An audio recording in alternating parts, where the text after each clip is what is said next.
নমস্কার, সকলে আমার কথা শুনতে পাচ্ছেন?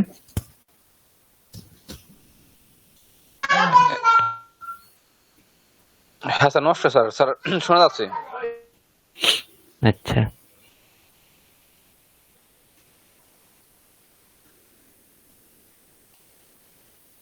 সোমনাথ বাবু শুনতে পাচ্ছেন আমার কথা? হ্যাঁ স্যার, শোনা যাচ্ছে। হুম। তো আজকের ক্লাসে আপনাদের সকলকে স্বাগত।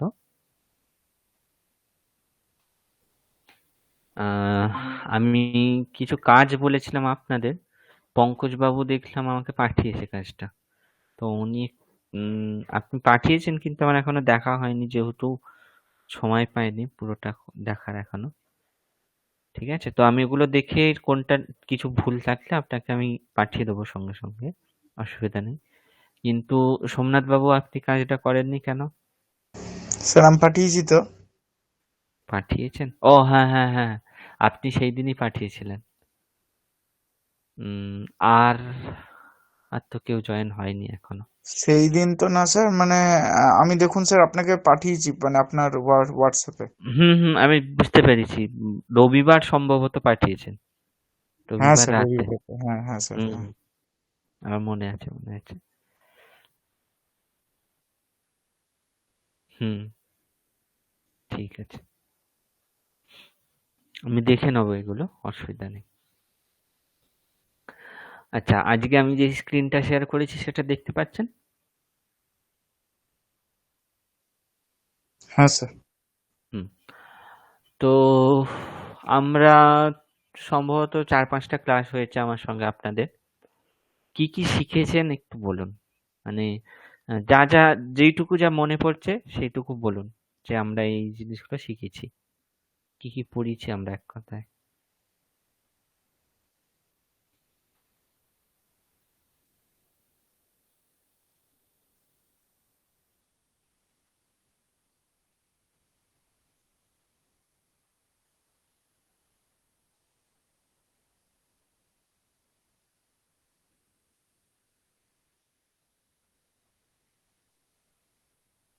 হ্যালো, শুনতে পাচ্ছেন পঙ্কজ বাবু? হ্যাঁ স্যার, শুনতে পাচ্ছি স্যার। স্যার আপনি স্যার মূলত হচ্ছে আমাদেরকে ওই ধাতুর 10টি যে প্রকার আছে সেটা বলেছিলেন। তারপর হুম হচ্ছে একদম প্রথম ক্লাসে বলেছিলেন পদ থেকে, মানে এই বর্ণ থেকে শব্দ, শব্দ থেকে এই প্রাতিপাদিক, পদ এবং বাক্য কিভাবে রচিত হয় এটা শিখিয়েছিলেন। হুম এরপরে স্যার হচ্ছে ওই শব্দ রূপ দেখাইছিলেন যে কোন কোন কি কি শব্দ রূপ হতে পারে। হুম তারপর ধাতুরূপ দেখিয়েছিলেন, 10টা ধাতুর রূপ দেখিয়েছিলেন। সুবন্ত পদ, তিগন্ত পদ দেখিয়েছিলেন। তারপর হচ্ছে বিভক্তি স্যার দেখিয়েছিলেন। এরপর হচ্ছে স্যার ওই বাচ্য পরিবর্তন শিখিয়েছিলেন, আমাদের বাচ্য পরিবর্তন। হুম, আচ্ছা ঠিক আছে। এবার সোমনাথ বাবু বলুন, এগুলো ছাড়া আর কি কি শিখেছি আমরা।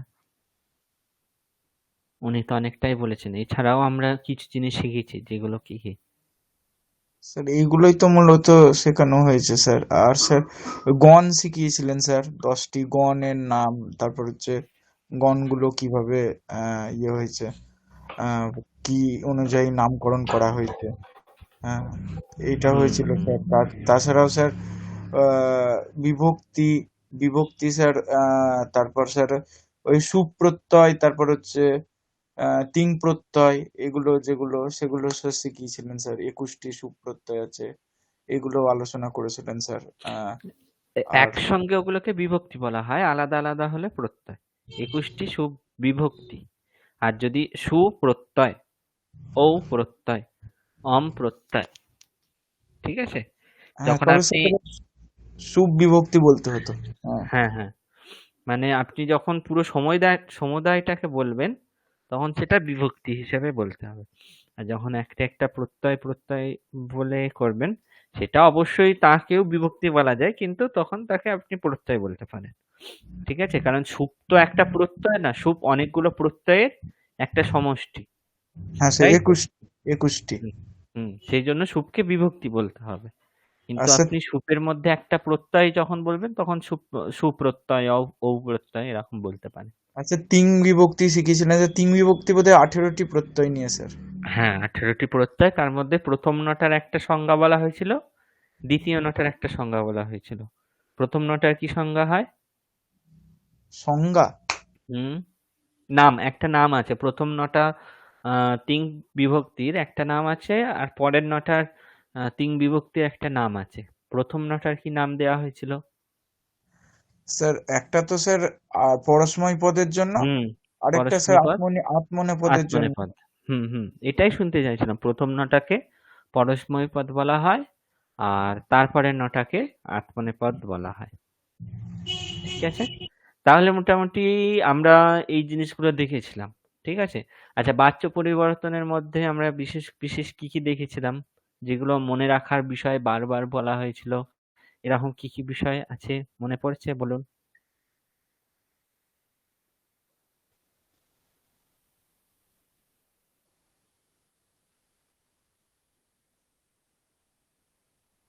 বাচ্য পরিবর্তনে কি কি বিষয় মনে পড়ছে কিছু? স্যার প্রশ্নটা কি স্যার? প্রশ্ন মানে কি করে করতে হয়, না কি কি জানতে চাইছেন হ্যাঁ, স্যার? মানে কর্তৃবাচ্যে বিশেষ কি নিয়ম আছে? আমি বলেছিলাম 4টে পয়েন্ট বিশেষ করে মনে রাখতে। সেই 4টে পয়েন্ট কি কি মনে পড়ছে কি? আমি 4টে পয়েন্ট বারবার বলেছি যে এই 4টে জিনিস অবশ্যই সবসময় মনে রাখতে হবে, অবশ্যই সবসময় মনে রাখতে হবে। এটা আমি বারবার বলেছি। স্যার মূল 4টে যদি স্যার পয়েন্ট বলা যায়, তাহলে স্যার বাচ্য পরিবর্তনের আহ, সবচেয়ে ইম্পর্টেন্ট পয়েন্ট গুলো বলতে গেলে স্যার, আহ, যে যে মানে বাচ্চে আমরা নিয়ে যাব, হুম। স্যার তাকে উক্ত রাখতে হবে। যদি কর্তৃ বাচ্চা নিয়ে যায় তাহলে কর্তা উক্ত হবে, এবং যদি কর্ম যেটা উক্ত, বাচ্চা। তার থেকে প্রথমা, এটা একই সঙ্গে বলে দিতে হবে। ঠিক আছে, হ্যাঁ, হ্যাঁ, তাহলে হ্যাঁ, দুটো পয়েন্ট আপনি বললেন। কর্তৃবাচ্যে কর্তা যেহেতু প্রধান হবে বা উক্ত হবে, সেখান থেকে প্রথমা। কর্মবাচ্যে কর্ম যেহেতু উক্ত হবে বা প্রধান হবে, কর্ম থেকে প্রথমা। ঠিক আছে, হ্যাঁ। এটা হচ্ছে একটা পয়েন্ট। আর দ্বিতীয় দ্বিতীয় পয়েন্ট পয়েন্ট বলা হচ্ছে স্যার, হয়েছিল, ওই যে উক্ত হবে তার তা অনুসারে আহ ধাতু হবে। হুম এবং ধাতুর মাঝখানে একটা অন্তঃস্থ আকার যুক্ত হবে, দিয়ে আত্মনেপদের মতো রূপ হবে। এটা হচ্ছে দ্বিতীয়। তৃতীয়, আর স্যার এমনিতে স্যার আহ, কর্ম যদি না থাকে তবেই সেটা ভাববাচ্চে হয় স্যার। হ্যাঁ, কর্ম যদি থাকে তাহলে তো স্যার কর্মবাচ্চে, কিন্তু কর্ম না থাকলে তখন স্যার প্রথম পুরুষের এক বচনের রূপটি আমরা গ্রহণ করে থাকি, গ্রহণ যেহেতু করো। সেখানে কর্ম নেই। হুম তো হুম স্যার হুম আমরা ওখানে ভাবটা প্রধান, অর্থাৎ ক্রিয়াকেই প্রদান করি। হুম এটাও একটা পয়েন্ট। এছাড়া আরেকটা পয়েন্ট যেটা বলতে হবে সেটা হচ্ছে, কর্তৃবাচ্যে কর্তায় প্রথমা হয়, কর্মবাচ্যে কর্মেই প্রথমা হয়। কিন্তু কর্তৃবাচ্যে কর্ম দ্বিতীয়াতে থাকছে, তাহলে কর্মবাচ্যে কর্তা কিসে থাকবে? তার জন্য কি বলা হয়েছিল যে কর্মবাচ্যে কর্তা সবসময় তৃতীয়াতে চলে যাবে, এটা বলা হয়েছিল। আর সব থেকে ইম্পর্টেন্ট পয়েন্ট যেটা বলা হয়েছিল, কর্তৃবাচ্য হোক কিংবা কর্মবাচ্যে হোক, কর্তা কর্তৃকারক এবং কর্মকারককে ছাড়া অন্যান্য বি- গুলি একই অন্যান্য পদে থাকবে। কারকগুলোর, হ্যাঁ, একই যতই চেঞ্জ হোক, সেটা একবচন হোক, দ্বিবচন হোক, বহুবচন হোক, সম্প্রদান হোক, অপাদান হোক, কিংবা অধিকরণ হোক, সম্বন্ধ পদ হোক, যাই হোক না কেন, সেগুলোর কোনো পরিবর্তন হবে না। যেমন থাকবে সেরকমই কর্মবাচ্য রাখতে হবে, আর কর্মবাচ্য যেমন থাকবে কর্তৃবাচ্যও তেমন রাখতে হবে। ঠিক আছে, এইগুলো আমরা দেখেছিলাম। এতদূর পর্যন্তই আমরা দেখেছিলাম। এবার আজকে একটু নতুন জিনিস শেখার আছে। ঠিক আছে, তো আমরা দেখুন, এতক্ষণ পর্যন্ত ধাতুর গণ দেখেছি। ঠিক আছে, সেই গণের মধ্যে আমরা আবার দেখেছিলাম যে 10টা লকার। কিন্তু লকার জিনিসটা কি সেটা কিন্তু আমরা দেখিনি তখন, দেখা হয়নি লকারটা। আহ তো লকার কি সেটা আজকে আমরা দেখব। ঠিক আছে, আমরা শব্দরূপের ক্ষেত্রে দেখছিলাম অকারান্ত পুংলিঙ্গ কিংবা আকারান্ত স্ত্রীলিঙ্গ, উকারান্ত পুংলিঙ্গ, উকারান্ত স্ত্রীলিঙ্গ, এইভাবে আমরা নানান শব্দ দেখছিলাম। ঠিক আছে, কিন্তু ধাতু রূপের ক্ষেত্রে আমরা দেখেছি ভুয়াদিগণ, অদাদিগণ ইত্যাদি গণীয় ধাতু, সেগুলো ঠিক আছে, কিন্তু সেই ধাতুগুলোর দ্বারা কি বোঝানো হয়? ক্রিয়ার কাল বোঝানো হয়। ঠিক আছে, ক্রিয়াপদের দ্বারা কি করা হয়, বা ধাতুর দ্বারা ক্রিয়ার কাল বোঝানো হয়। ঠিক আছে, একটা ধাতুর যে রূপ তার দ্বারা ক্রিয়ার কাল, অর্থাৎ সেই ক্রিয়াটা কি বর্তমানে সম্পন্ন হচ্ছে, নাকি অতীতকালে সম্পন্ন হচ্ছে, নাকি ভবিষ্যৎকালে সম্পন্ন হবে, সেটাও কিন্তু ধাতুরূপের দ্বারাই বোঝানো হয়। ঠিক আছে, ধাতুরূপের দ্বারা শুধুমাত্র যে প্রথম পুরুষের একবচন থাকলে তাহলে কর্তা প্রথম পুরুষ একবচন, সেটা বোঝানো হয়। মধ্যম পুরুষের দ্বিবচনে থাকলে কর্তা যে মধ্যম পুরুষ দ্বিবচন, কিংবা উত্তম পুরুষের বহুবচন থাকলে কর্তা উত্তম পুরুষের বহুবচন, এটি শুধুমাত্র বোঝানো হয় তা কিন্তু নয়। এছাড়াও ধাতুরূপের আরেকটি বিশেষ কাজ হচ্ছে কি, ক্রিয়ার কাল, অর্থাৎ কোন কালে বা কোন সময়ে, বর্তমান সময়ে নাকি অতীতে না ভবিষ্যতে, কোন সময়ে ক্রিয়াটা সম্পন্ন হচ্ছে, সেটাও কিন্তু একটা মনে রাখার বিষয়। ঠিক আছে, তাহলে ক্রিয়াপদের দ্বারা এতগুলো জিনিস করা হয়। প্রথমত যদি দেখেন যে কর্তা ক্রিয়াপদ আত্মনেপদে আছে এবং মাঝখানে একটা অন্তঃস্থ আকার আছে, তাহলে আপনাকে বুঝতে হবে ওই ক্রিয়ার দ্বারা কর্ম উক্ত হয়েছে, এবং সেটি যদি বর্তমান কালে থাকে তাহলে বুঝতে হবে বর্তমান কালকে বোঝাচ্ছে, অতীতকালে থাকলে বুঝতে হবে অতীতকালকে বোঝাচ্ছে লং লকারে থাকলে, আর লিট লকারে থাকলে বুঝতে হবে ভবিষ্যৎ কালকে বোঝাচ্ছে। ঠিক আছে, আর এমনি তো প্রথম পুরুষ এক বচন, কিংবা মধ্যম পুরুষ দ্বিবচন, কিংবা উত্তম পুরুষ এক বচন, এগুলো তো থাকছেই। ঠিক আছে, তাহলে ক্রিয়াপদের কিন্তু অনেকটা ভাইটাল রোল থাকে বাক্যে। শুধুমাত্র সুবন্তের ক্ষেত্রে কি হচ্ছিল, অকারান্ত আকারান্ত ইত্যাদি জানা হয়ে গেলেই মিটে যাচ্ছিল ব্যাপার। ঠিক আছে, ওখানে আবার ক্রিয়ার কাল কিংবা কর্তা কোনটা কর্ম কোনটা সেটা কিন্তু আমরা দেখলেই বুঝতে পারি, কিন্তু ক্রিয়াপদ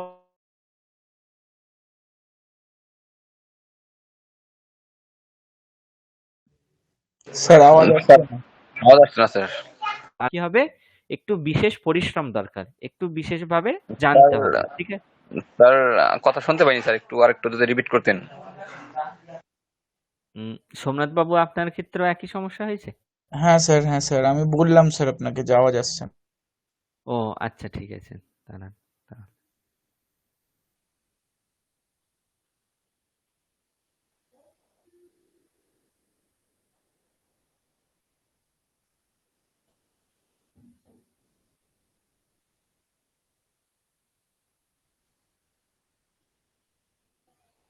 এখন শুনতে পাচ্ছেন? হ্যাঁ স্যার ক্লিয়ার। হুম, তাহলে আমি যেটা বলছিলাম যে শব্দরূপের ক্ষেত্রে আমরা কি দেখছিলাম, শুধুমাত্র সেটা অকারান্ত পুংলিঙ্গ স্ত্রীলিঙ্গ নাকি নপুংসকলিঙ্গ, এই একটা প্রথমত হচ্ছে শব্দের স্বরূপটা দেখছিলাম। ঠিক আছে, আর কি দেখছিলাম, সেটা কর্তা কর্তৃক প্রথমায় থাকলে সেটা আমরা বুঝছিলাম যে তার দ্বারা কর্তা, সেটা কর্তা, দ্বিতীয় থাকলে বুঝছিলাম সেটা কর্ম। এই দুটো জিনিস আমরা সাধারণত শব্দ থেকে বুঝতে পাই, একটা হচ্ছে কারক বিভক্তি, আর একটা হচ্ছে বচন পুরুষ। ঠিক আছে, এই দুটো জিনিস আমরা শব্দ থেকে বুঝতে পাই। ধাতু থেকে কিন্তু বচন পুরুষ বুঝতে পারি। ঠিক আছে, কর্ম বাচ্চে নাকি কর্তৃ বাচ্চে সেটা বুঝতে পারি, আর ক্রিয়ার কাল, বর্তমান কালে ক্রিয়াটা সম্পন্ন হচ্ছে সেটা, নাকি অতীতকালে হচ্ছে, নাকি ভবিষ্যৎকালে হচ্ছে। তাহলে ধাতুর দ্বারা তিনটে ভাইটাল জিনিস বোঝানো হচ্ছে, শব্দরূপের দ্বারা বা সুবন্তের দ্বারা দুটো ভাইটাল জিনিস বোঝানো হচ্ছে। ঠিক আছে, এই জিনিসটা কিন্তু একদম স্পষ্টভাবে মাথায় রাখতে হবে। কি, যদি লিখে দেখানো হয়,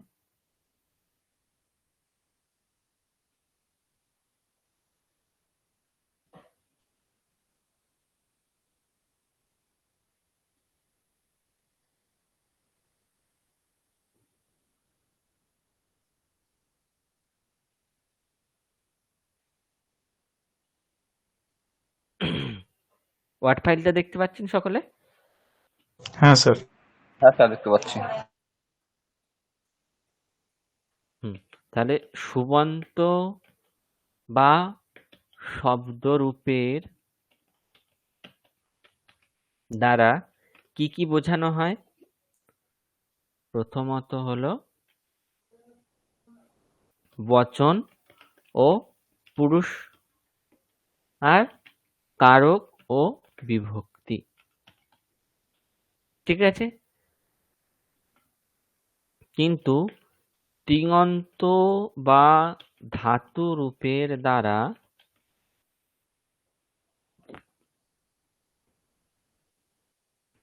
আর একটু বেশি জিনিস বোঝানো হয়। প্রথমত বচন ও পুরুষ তো হয়ই বোঝানো, তার সঙ্গে সঙ্গে কর্তরি আছে বাক্য নাকি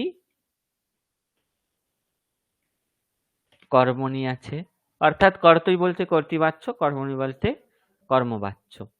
এছাড়াও হচ্ছে লকার, সরি লকার না বলে এখন আমরা ক্রিয়ার কালই বলি, ক্রিয়ার কাল, অর্থাৎ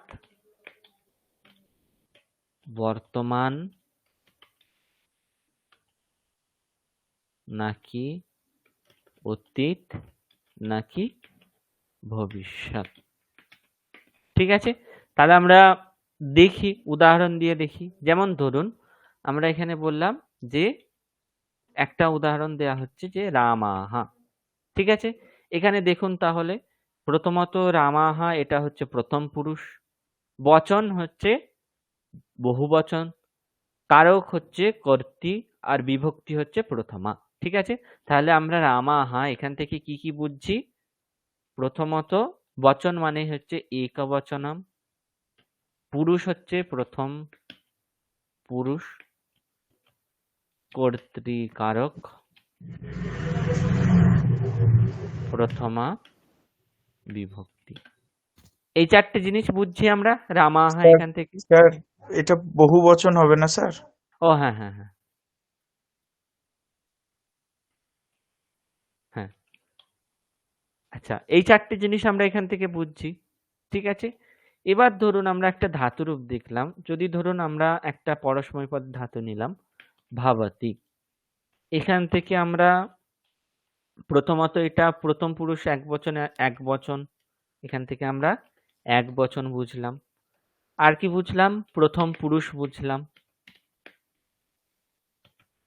কর্তরি না কর্মণি, একটা যেহেতু কর্তরি আছে তাহলে এটা কর্তরি। এছাড়াও কি বুঝছি? কাল।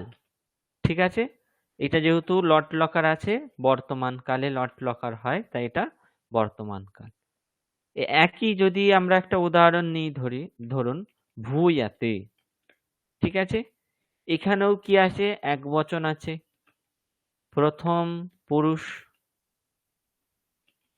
এটা কিন্তু কর্মণি, ভূ ধাতুর কর্মণি, আর বর্তমান কাল। ঠিক আছে, তাহলে এখানে দেখুন, এখানে যেমন আমরা আসলে কারক বিভক্তিটাকে একটাই ধরা হয়। ঠিক আছে, কারক বিভক্তিটা আলাদাভাবে নেওয়া হয় না, কর্তৃকারকে প্রথমা বিভক্তি। তাহলে এখানে বচন, পুরুষ আর কারক বিভক্তি। এখানে কিন্তু বচন, পুরুষ, কর্তৃবাচ্য না কর্মবাচ্য, আবার ক্রিয়ার কাল।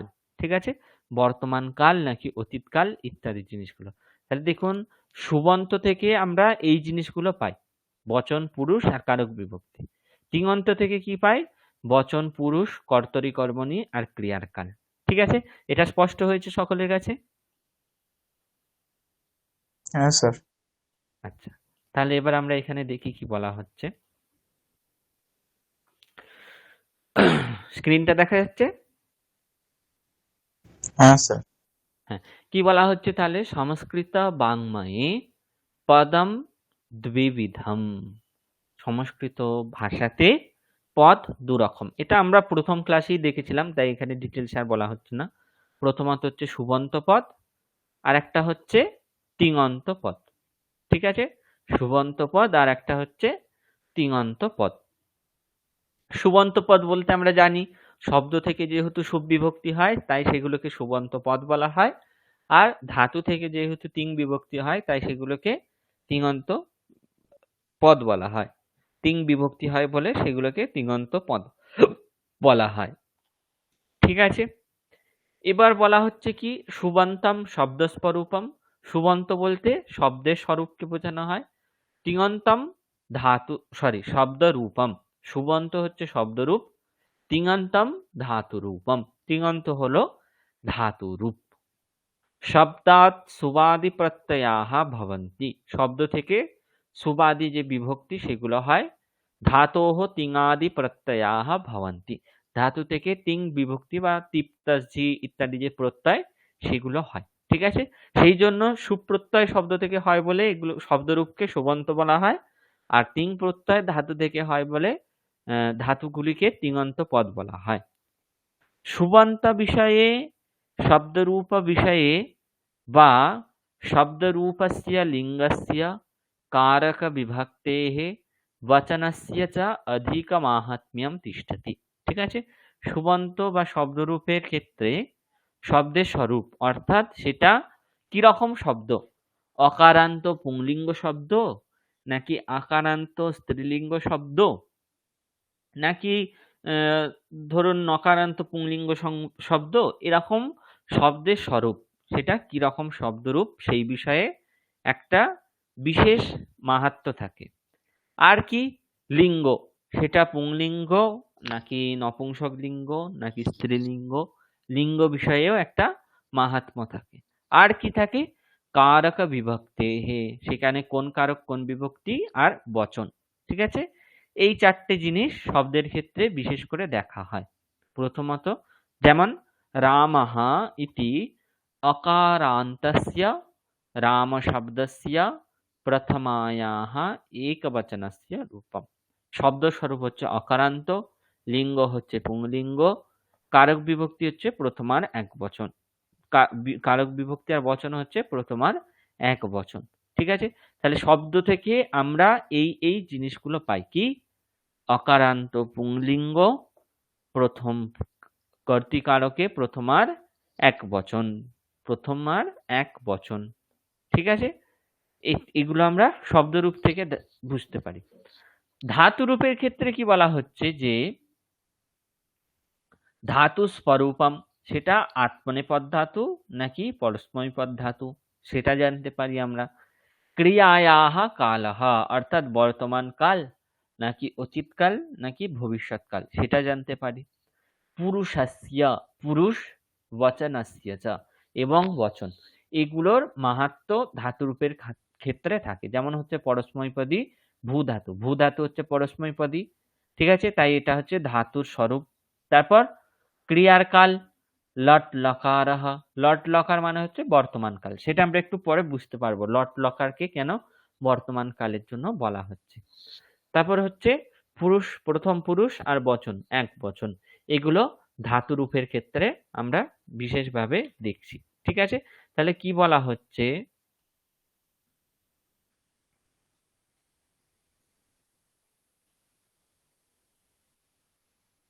যে শব্দের ক্ষেত্রে একটি শব্দরূপ থেকে আমরা কি কি জানতে পারছি, এরকম যদি প্রশ্ন করা হয় তাহলে আমরা কি কি জানতে পারছি। প্রথমত শব্দের স্বরূপ।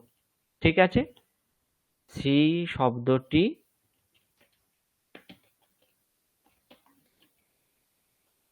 অকারান্ত, ইকারান্ত, ওকারান্ত অথবা ককারান্ত, হকারান্ত, সকারান্ত প্রভৃতি কি না। ঠিক আছে, অর্থাৎ শব্দটা অকারান্ত নাকি ইকারান্ত নাকি উকারান্ত ইত্যাদি ইত্যাদি ইত্যাদি, সেই শব্দটির লিঙ্গ কি এটাও জানতে পারি, পুংলিঙ্গ নাকি স্ত্রীলিঙ্গ নাকি নপুংসকলিঙ্গ ইত্যাদি ইত্যাদি। আর কি জানতে পারি, পুরুষ ও বচন এবং কারক ও বিভক্তি, এগুলো জানতে পারি। ধাতুর ক্ষেত্রে স্যার উপরে এইগুলোই লিখিয়েছিলেন না স্যার? হুম, এগুলোই। আর একটু আমরা আস্তে আস্তে যত মানে সূক্ষ্ম ভেবে ভেবে যাব, তত আমরা এই জিনিসগুলো দেখতে পাবো। ঠিক আছে? একটি ধাতুরূপ থেকে আমরা কি কি জানতে পারি?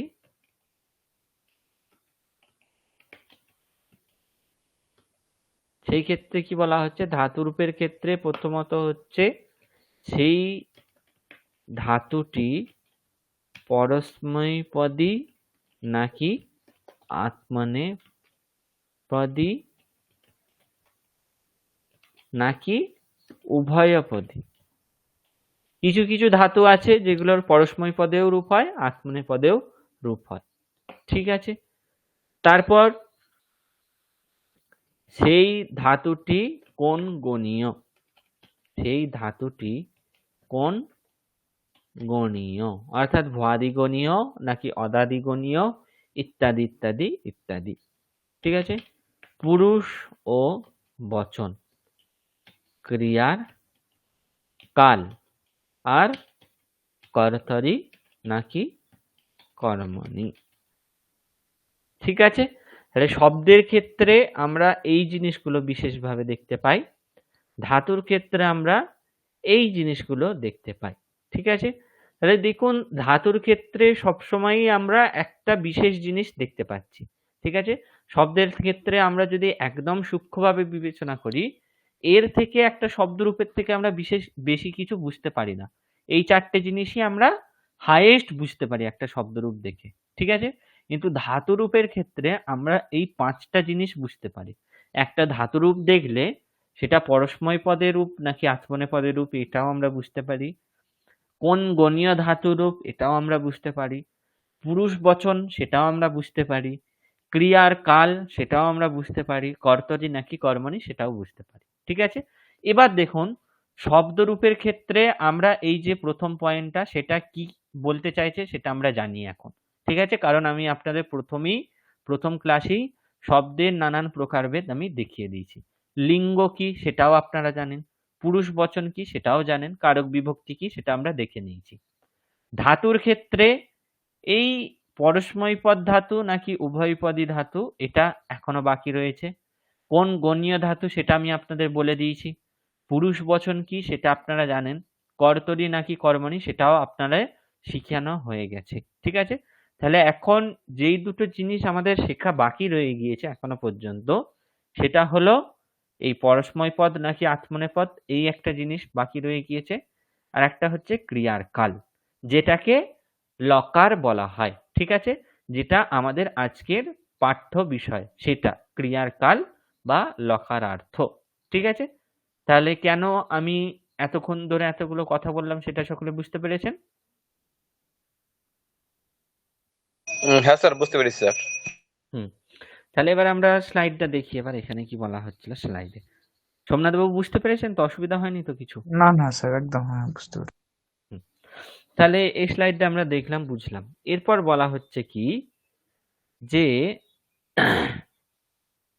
ক্রিয়ায়াহ কালহ, ক্রিয়ার কাল, ক্রিয়ার কাল, ক্রিয়ার কাল ইত্যাদি আমরা যে বারবার বলছি, আসলে ক্রিয়ার কাল জিনিসটা কি?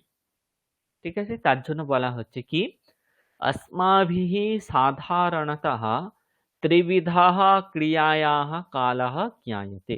আমরা সাধারণভাবে তিন রকম ক্রিয়ার কাল জানি। কি কি?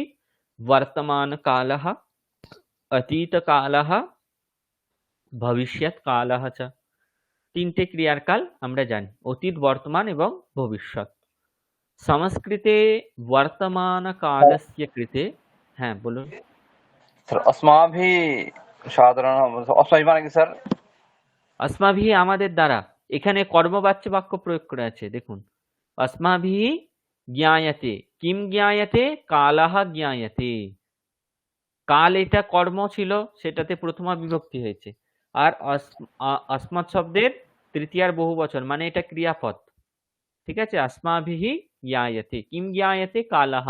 এখানে আসলে দ্বিতীয়া বিভক্তি হওয়ার কথা ছিল, বয়ম কালম জানিমহ, কিন্তু যেহেতু এখানে কর্মবাচ্য আমি প্রয়োগ করেছি তাই কালহ জ্ঞায়তে, আর কর্তৃপদরা তৃতীয়াতে চলে গেল। ওয়ায়ামের জায়গায় अस्माभिः, अहम आवाम वयम, माम आवाम अस्मान, मया आवाभ्याम अस्माभिः। Clear sir, clear. ক্লিয়ার? হুম। আচ্ছা, তাহলে কি বলা হচ্ছে, আমরা এখন তিনটে সংস্কৃতে কাল জানি। এখন সংস্কৃতে বর্তমান কালের জন্য লট লকার ব্যবহার করা হয়। ঠিক আছে, আমরা এই যে বাংলায় বর্তমান কাল বর্তমান কাল বর্তমান কাল বারবার বলছি, সংস্কৃতে বর্তমান কাল এটাকে বোঝাবার জন্য লট লকার এই শব্দটা ব্যবহার করা হয়। এটা কিন্তু মাথায় একদম স্পষ্টভাবে বুঝে নিন। ঠিক আছে, লট লকার মানে সংস্কৃতে অর্থ হচ্ছে বর্তমান কাল, লং লকার মানে হচ্ছে অতীতকাল, আর লিট লকার মানে সংস্কৃতে অর্থ হচ্ছে ভবিষ্যৎকাল। তাহলে লটের অর্থ হচ্ছে বর্তমান, লং এর অর্থ হচ্ছে অতীত, আর লিটের অর্থ হচ্ছে ভবিষ্যৎ। এই তিনটে স্পষ্ট হয়েছে? হ্যাঁ স্যার। হুম। এরপর কি বলা হচ্ছে, সংস্কৃতে লট লং লিট ইত্যাদি লকার দ্বারা ক্রিয়ায়াহ কালাহ উচ্যতে। ঠিক আছে, তাহলে লট লকারের দ্বারা ক্রিয়ার বর্তমান কাল, লং লকারের দ্বারা ক্রিয়ার অতীতকাল, আর লিট লকারের দ্বারা ক্রিয়ার ভবিষ্যৎকাল। ঠিক আছে, সেই জন্য কি বলা হচ্ছে, লট লং লিট এগুলোর দ্বারা ক্রিয়ার যে কাল, আসলে ক্রিয়ার কাল বর্তমান, অতীত নাকি ভবিষ্যৎ, সেটা বলা হয়। ঠিক আছে, এবার এগুলোর ক্ষেত্রে দেখুন, এই যে লট কিংবা লং কিংবা লিট, এগুলোর ক্ষেত্রে সবগুলোর ক্ষেত্রেই লকারকে বাদ দিয়ে বাকি যেগুলো থাকে সেগুলোর ধাতুর পর ব্যবহার করা হয় না। ঠিক আছে, যেমন দেখুন এখানে লটের টকারটার ধাতুর পর ব্যবহার করা হয় না, শুধু ধাতুর পর লকার ব্যবহার করা হয়। তারপর লয়ের জায়গায় টিপ, তস, ঝি প্রভৃতি প্রত্যয়গুলো এসে যায়, গিয়ে তারপর কাজ হয়। ঠিক আছে, লং এর ক্ষেত্রেও লং এর এই যে ঙখারটা সেটা ব্যবহার করা হয় না, লিটের যে টকারটা সেটা ব্যবহার করা হয় না। এটা আমরা যদি প্রয়োগে দেখি তাহলে আর একটু স্পষ্ট হবে আপনার কাছে।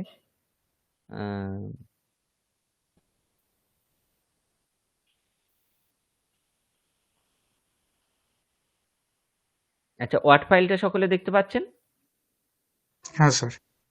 বলা হচ্ছে ধরুন ভূ ধাতু। ঠিক আছে, এরপর সংস্কৃত ব্যাকরণে বর্তমান কালা বোঝাবার জন্য লট লকার এলো। লট লকারের টকারটার কি হয়, পাণিনি মুনি টকারটাকে ধাতুর পর ব্যবহার করতে বারণ করছেন। ঠিক আছে, কারণ এই টকারটার উনি একটা সংজ্ঞা করেছেন, ইত সংজ্ঞা, অর্থাৎ তার লোপ হয়ে গিয়েছে, তাকে আসলে সে আছে কিন্তু তাকে ব্যবহার করা যাবে না। ঠিক আছে, এটা পাণিনি মুনি বলে দিয়েছেন। তাহলে ভূ, তারপর ল, এই লয়ের জায়গায় টিপ প্রত্যয় আসবে প্রথম পুরুষের একবচন বলার জন্য ভূতি, এরপর নানান কাজ হয়ে ভূ থেকে ভব হয়ে যাবে, আর টিটা যোগ হয়ে গেলে ভবতি হবে। ঠিক আছে,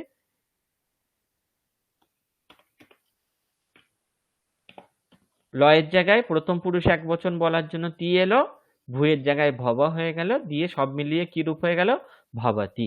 ঠিক আছে, লং লকারের ক্ষেত্রে দেখুন ভূ লং, এখানেও বলা হচ্ছে কি, লং এর যে ঙকার সেটা ব্যবহার করা যাবে না, কারণ এখানেরও ঙকারটার পাণিনি মুনি কি করেছেন, ইৎ সংজ্ঞা, অর্থাৎ তার ব্যবহার করা যাবে না। ব্যবহার না করা গেলে ভূ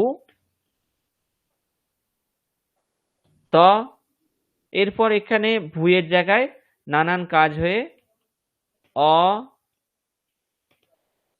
অ ভব ত, সব মিলালে কি হবে, অভবত। অভবত হলো লং লকারের রূপ, ভূ ধাতুর লং লকারের রূপ হচ্ছে অভবত, এটা আপনারা সকলেই জানেন। ঠিক আছে, এবার ধরুন বলা হচ্ছে লিট লকার করা হলো, যদি ধরুন লিট লকার করা হয় ভূ লিট, এখানে উনি কি বলছেন, এই লিটটাকে ভাঙলে আমরা কি কি পাই, লিটটাকে ভাঙলে আমরা ল রি ট এ হসন্ত এটা পাই। এখানে উনি কি বলছেন, এই রি আর ট এটা ঋৎসংজ্ঞা, অর্থাৎ এগুলো ব্যবহার করা যাবে না, শুধু কি ব্যবহার করতে হবে, ভূ আর ল, কি ব্যবহার করতে হবে, ভূ ল। ঠিক আছে, এইটুকুই আমরা ব্যবহার করতে পারবো। তাহলে দেখুন এই সবগুলোর ক্ষেত্রেই একটা জিনিস কমন আছে। দেখুন এখানেও ভূ ল, এখানেও ভূ ল, আর এইখানেও ভূ ল। আসলে কিন্তু এটা লটের ল, এটা লঙের ল, এটা লিটের ল, কিন্তু সব জায়গাতে একটা জিনিস কমন আছে, সেটা হচ্ছে কি, লকার। লকারটা সব জায়গাতেই কি আছে, কমন আছে। তাদের রূপ আলাদা আলাদা হচ্ছে, কিন্তু সব জায়গাতেই লকারটা কমন আছে। ঠিক আছে, সেই জন্য কি বলা হচ্ছে, এই লটকেও লকার বলা হচ্ছে, লংকেও লকার বলা হচ্ছে, লিটকেও লকার বলা হচ্ছে। ঠিক আছে, সবগুলোকেই কি বলা হচ্ছে, লকার বলা হচ্ছে। এটাই ওখানে বলা হচ্ছিল। কি বলা হচ্ছিল দেখা যাক তাহলে। এই জিনিসটা বুঝতে পেরেছেন তো কেন লকার বলা হচ্ছে? সবগুলোর ক্ষেত্রেই আমরা একটা জিনিস কমন পাচ্ছি, সেটা হচ্ছে ল, ল, ল। তাই লগুলোকে কি বলা হচ্ছে, একটা কমন নাম দেয়া হচ্ছে। এই লটটাকে, লংটাকে, লিটটাকে, সবগুলোকে একটা কমন নাম দিয়ে কি বলা হচ্ছে, লকার বলা হচ্ছে। ঠিক আছে স্যার, 10টি যে লকার আছে, হ্যাঁ হ্যাঁ। প্রত্যেকটা প্রত্যেকটা লকারে শুধুমাত্রই ল নেওয়া যায়, আর কোনোটাতেই অন্য কিছু না না, নেওয়া যায় না? আর অন্য কিছু নেওয়া যায় না, শুধুই লকার। সেই জন্যই 10টাকেই একটা কমন নাম দেওয়া হয়েছে, সেটা হচ্ছে লকার। লকার বলতে আমরা 10টাকেই বুঝবো, লটকেও বুঝবো, লংকেও বুঝবো, লিটকেও বুঝবো, আর বাকি যে 7টা যেটা আমরা এখন দেখবো সেগুলোকেও বুঝবো। ঠিক আছে, সবগুলোকেই শুধুমাত্র লকারের দ্বারা বোঝানো হয়। ঠিক আছে, যেমন আমরা ওখানে কি দেখছিলাম, তিং। তিং বলতে কি, টোটাল 18টা প্রত্যয়, কিন্তু সবগুলোর আমরা একটা কমন নাম দিয়ে দিলাম কি, তিং। ঠিক আছে, সুপ, টোটাল 21টা প্রত্যয়, কিন্তু সবগুলোর আমরা একটা নাম দিয়ে দিলাম কি, সুপ বিভক্তি। সেরকমই লকার, লকারের দ্বারা আমরা 10টা জিনিসকে বুঝবো, কিন্তু সবগুলোর একটা কমন কি নাম দেয়া হলো, লকার। কারণ সবগুলোর ক্ষেত্রেই আমরা ল, ল, ল, ল, ল পাচ্ছি। ঠিক আছে, এটা বোঝাতে পেরেছি সকলকে কেন লকার নাম দেয়া হলো তাহলে? হ্যাঁ স্যার, সেটা বুঝেছি স্যার, কিন্তু একটা আমি বলছি স্যার, শুধুমাত্র লই পাবো সবগুলোতে? যেমন হ্যাঁ স্যার সব, লট, লং আর লিটে পেলাম, অন্যান্য গুলোতেও শুধুমাত্রই ল পাবো, না ল ছাড়া আরো কিছু? না না না, শুধুই লই পাবেন সব জায়গাতে। আচ্ছা ঠিক স্যার, ঠিক আছে, আছে। আমি আমি তাও আপনাদের দেখিয়ে দিই কিভাবে পাবেন। একটা মানে এমনি জাস্ট আমি একটা বলছি, ঠিক আছে। আচ্ছা, এটা দেখতে পাচ্ছেন সকলে স্ক্রিনটা, ওয়ার্ড ফাইলটা দেখতে পাচ্ছেন? না স্যার। ও, এখানে স্লাইডটাই শেয়ার করা আছে।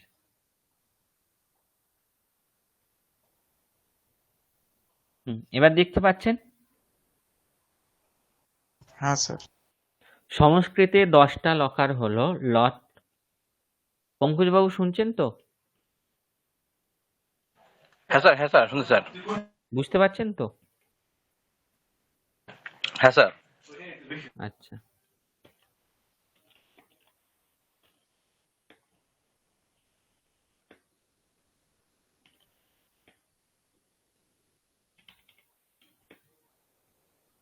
এরকম কেন লিখছি একটু পরে বলছি।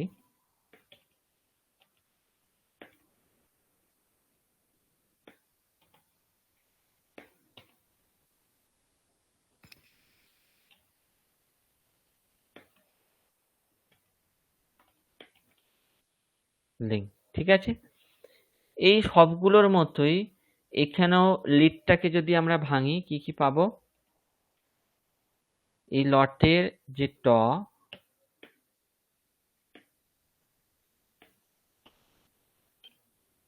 সেই টটা কি কি করেছেন, পাণিনি মুনি বলেছেন এটাকে ব্যবহার করা যাবে না। ঠিক আছে, ব্যবহার করা যাবে না। লিট একা, লটাকে বাদ দিয়ে ইটটাকে উনি ব্যবহার করতে বারণ করেছেন। ঠিক আছে, লুটে লটাকে বাদ দিয়ে উনি উটটাকে ব্যবহার করতে বারণ করেছেন। ঠিক আছে, আসলে এখানে শুধু অ নয়, অ ট, এখানে ইট, এখানে উট, এখানে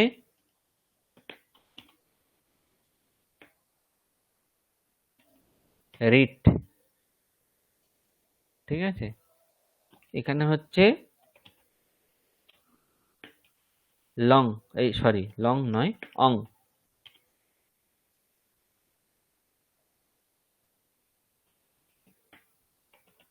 আচ্ছা, লিঙ্গের দুটো ভাগ, একটা হচ্ছে বিধি লিঙ্গ, একটা হচ্ছে আশীর লিঙ্গ। আশীর্বাদ অর্থে এই লিঙ্গটা হয় বলে এটাকে আশীর লিঙ্গ বলা হয়। বিধি প্রভৃতি 6টা অর্থ আছে, সেই অর্থগুলোতে এই লিঙ্গ লকারটা হয় বলে এটাকে বিধি লিঙ্গ বলা হয়। একটাই লিঙ্গ, তার দুটো ভাগ, একটা হচ্ছে আশীর লিঙ্গ, একটা হচ্ছে বিধি লিঙ্গ। লিঙ্গের ইংটাকে ব্যবহার করতে বারণ করেছেন, ঠিক আছে, লিঙ্গের ইংটা। আশীর লিঙ্গেরও ইংটা।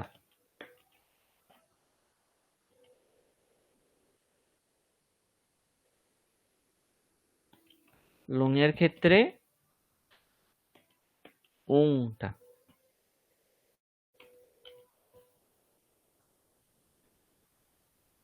আর লিঙ্গের ক্ষেত্রে রিং। এগুলো উনি ব্যবহার করতে বারণ করেছেন। এবার দেখুন তাহলে, লট থেকে অট বাদ দিয়ে দিলে আমরা কি পাচ্ছি? শুধুমাত্র লয়ে হসন্ত পাচ্ছি। লিট থেকে ইট বাদ দিয়ে দিলে শুধুমাত্র আমরা লয়ে হসন্ত পাচ্ছি। লুট থেকে উট বাদ দিয়ে দিলে আমরা শুধুমাত্র লয়ে হসন্ত পাচ্ছি। এইগুলো থেকে যেগুলো হাইলাইট করা আছে সেগুলো বাদ দিয়ে প্রতিটা থেকে দেখুন আমরা শুধুমাত্র কি পাবো? সব জায়গাতে শুধুমাত্র এই লকারটাই অবশিষ্ট থাকবে, তাই তো সুমন? হ্যাঁ স্যার। বুঝতে পেরেছেন? তাহলে সবগুলোর ক্ষেত্রেই এই লকারটা কমন থাকছে বলে এই 10টারই একটা কমন নাম দেয়া হলো কি? সেটা হচ্ছে এই 10টাকে আমরা বলছি লকার, ঠিক আছে? 10টাকে লকার বলছি, কিন্তু প্রতিটা লকারের আলাদা আলাদা অর্থ আছে, ঠিক আছে? সেগুলো আমরা দেখবো, একটু পরে পরে সব দেখবো। তো 10টা লকার, একটা লকার বললেই হতো। 10টা লকার কেন বলা হচ্ছে? তার জন্য কি বলা হচ্ছে যে লকারের আবার আলাদা আলাদা অর্থ আছে, ঠিক আছে? তাই লকার বললে কমন ভাবে আমরা 10টাকে বুঝছি, কিন্তু লট লকার বললে আমরা শুধু লট লকার কি বুঝছি, ঠিক আছে? আশীর লিঙ্গ বললে আমরা শুধু আশীর লিঙ্গ লকার কি বুঝছি। লুং বললে আমরা শুধু লুং লকার কি বুঝছি। কিন্তু সবগুলোর ক্ষেত্রে যেহেতু শুধুমাত্র লকারটা কমন, তাই সবগুলোকে আমরা একসঙ্গে লকার বলছি। এবার বুঝতে পেরেছেন সবগুলোর ক্ষেত্রে কিভাবে লকারই অবশিষ্ট থাকছে? হ্যাঁ স্যার। আর স্যার লয়ে হলন্ত ছিল, তার সঙ্গে লয়ে হলন্ত প্লাস অকার দিয়ে লকার হয়েছে স্যার ওখানে। না, আসলে ওইখানে তো শুধুমাত্র আমরা দেখুন, আমরা তো শুধুমাত্র ব্যঞ্জন বর্ণকে উচ্চারণ করতে পারি না, সেই জন্য ওটা লকার বলা হয়, ঠিক আছে? কিন্তু আসলে শুধুমাত্র লয়ে হসন্ত, কিন্তু শুধুমাত্র লয়ে হসন্তকে তো আমরা উচ্চারণ করতে পারবো না, সেই জন্য লকার বলা হয়। ঠিক আছে স্যার। হুম, আচ্ছা, এরপর তাহলে আমরা নেক্সট স্লাইডে যাই। এতদূর পর্যন্ত সকলে বুঝেছেন তো? তাহলে কারো কোনো অসুবিধা নেই? কেন না। লকার বলা হচ্ছে সেটা এখানে বলা হলো। এরপর আমরা দেখলাম কি যে সংস্কৃতে বর্তমান কাল বোঝাবার জন্য লট লকারে ব্যবহার করা হয়। আমরা জানি গম ধাতুর লট লকারে গচ্ছতি, পট ধাতুর লট লকারে পঠতঃ, সেব ধাতুর লট লকারে সেবন্তে, দৃশ ধাতুর লট লকারে পশ্যসি, দৃশ ধাতুর লট লকারেরই মধ্যম পুরুষের বহুবচনে পশ্যথা, উত্তম পুরুষের একবচনে গম ধাতুর গচ্ছামি, তারপর হচ্ছে দৃশ ধাতুর লট লকার প্রথম পুরুষের উত্তম পুরুষের বহুবচনে পশ্যমাহ। এগুলোর ক্ষেত্রে তাহলে দেখুন সব জায়গাতেই কিন্তু লট লকারের ব্যবহার করা হয়েছে। বচন পুরুষ আলাদা হয়েছে, কিন্তু সব জায়গাতেই লট লকারেরই ব্যবহার করা হয়েছে, ঠিক আছে? তাই দেখুন এই লট লকারের দ্বারা কিন্তু এই সবকটা বাক্য থেকে আমরা বর্তমান কালই বুঝছি। যেমন রামাহা বিদ্যালয়ম গচ্ছতি। গচ্ছতি বলতে আমরা কিন্তু রাম বিদ্যালয়ে গিয়েছিল এটা বোঝাচ্ছি না, আমরা কি বলছি? রাম বিদ্যালয়ে যাচ্ছে, তাহলে বর্তমান কালকে বোঝাচ্ছি। ছাত্রৌ বিদ্যালয়ে বেদম পঠতঃ, দুজন ছাত্র বিদ্যালয়েতে বেদ পড়ছে, ঠিক আছে? এখানেও আমরা কি করছি?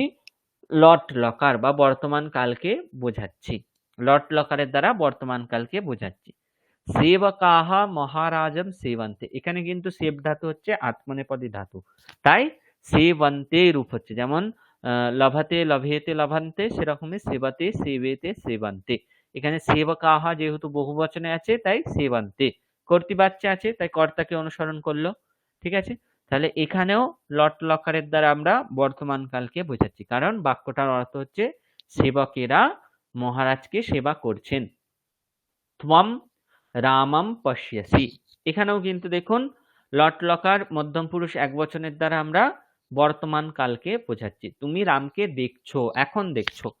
ইউয়ম নাটকম পশ্যথা, তোমরা নাটক দেখছো। এখানেও কিন্তু দেখুন লট লকারের দ্বারা দৃশ ধাতুর লট লকার মধ্যম পুরুষ বহুবচনের দ্বারা আমরা বর্তমান কালকে বোঝাচ্ছি। অহম বিদ্যালয়ম গচ্ছামি, এখানে গম ধাতুর লট লকার উত্তম পুরুষের একবচনের দ্বারা আমরা বর্তমান কালকে বুঝাচ্ছি, আমি বিদ্যালয়ে যাচ্ছি। বয়ম চলচ্চিত্রম পশ্যামহা, এখানেও লট লকারের দ্বারা বর্তমান কালকে বোঝাচ্ছি।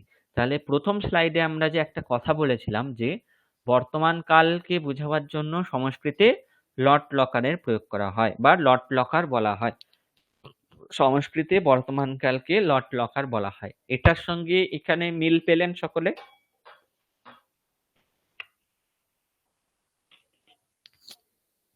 হ্যাঁ স্যার।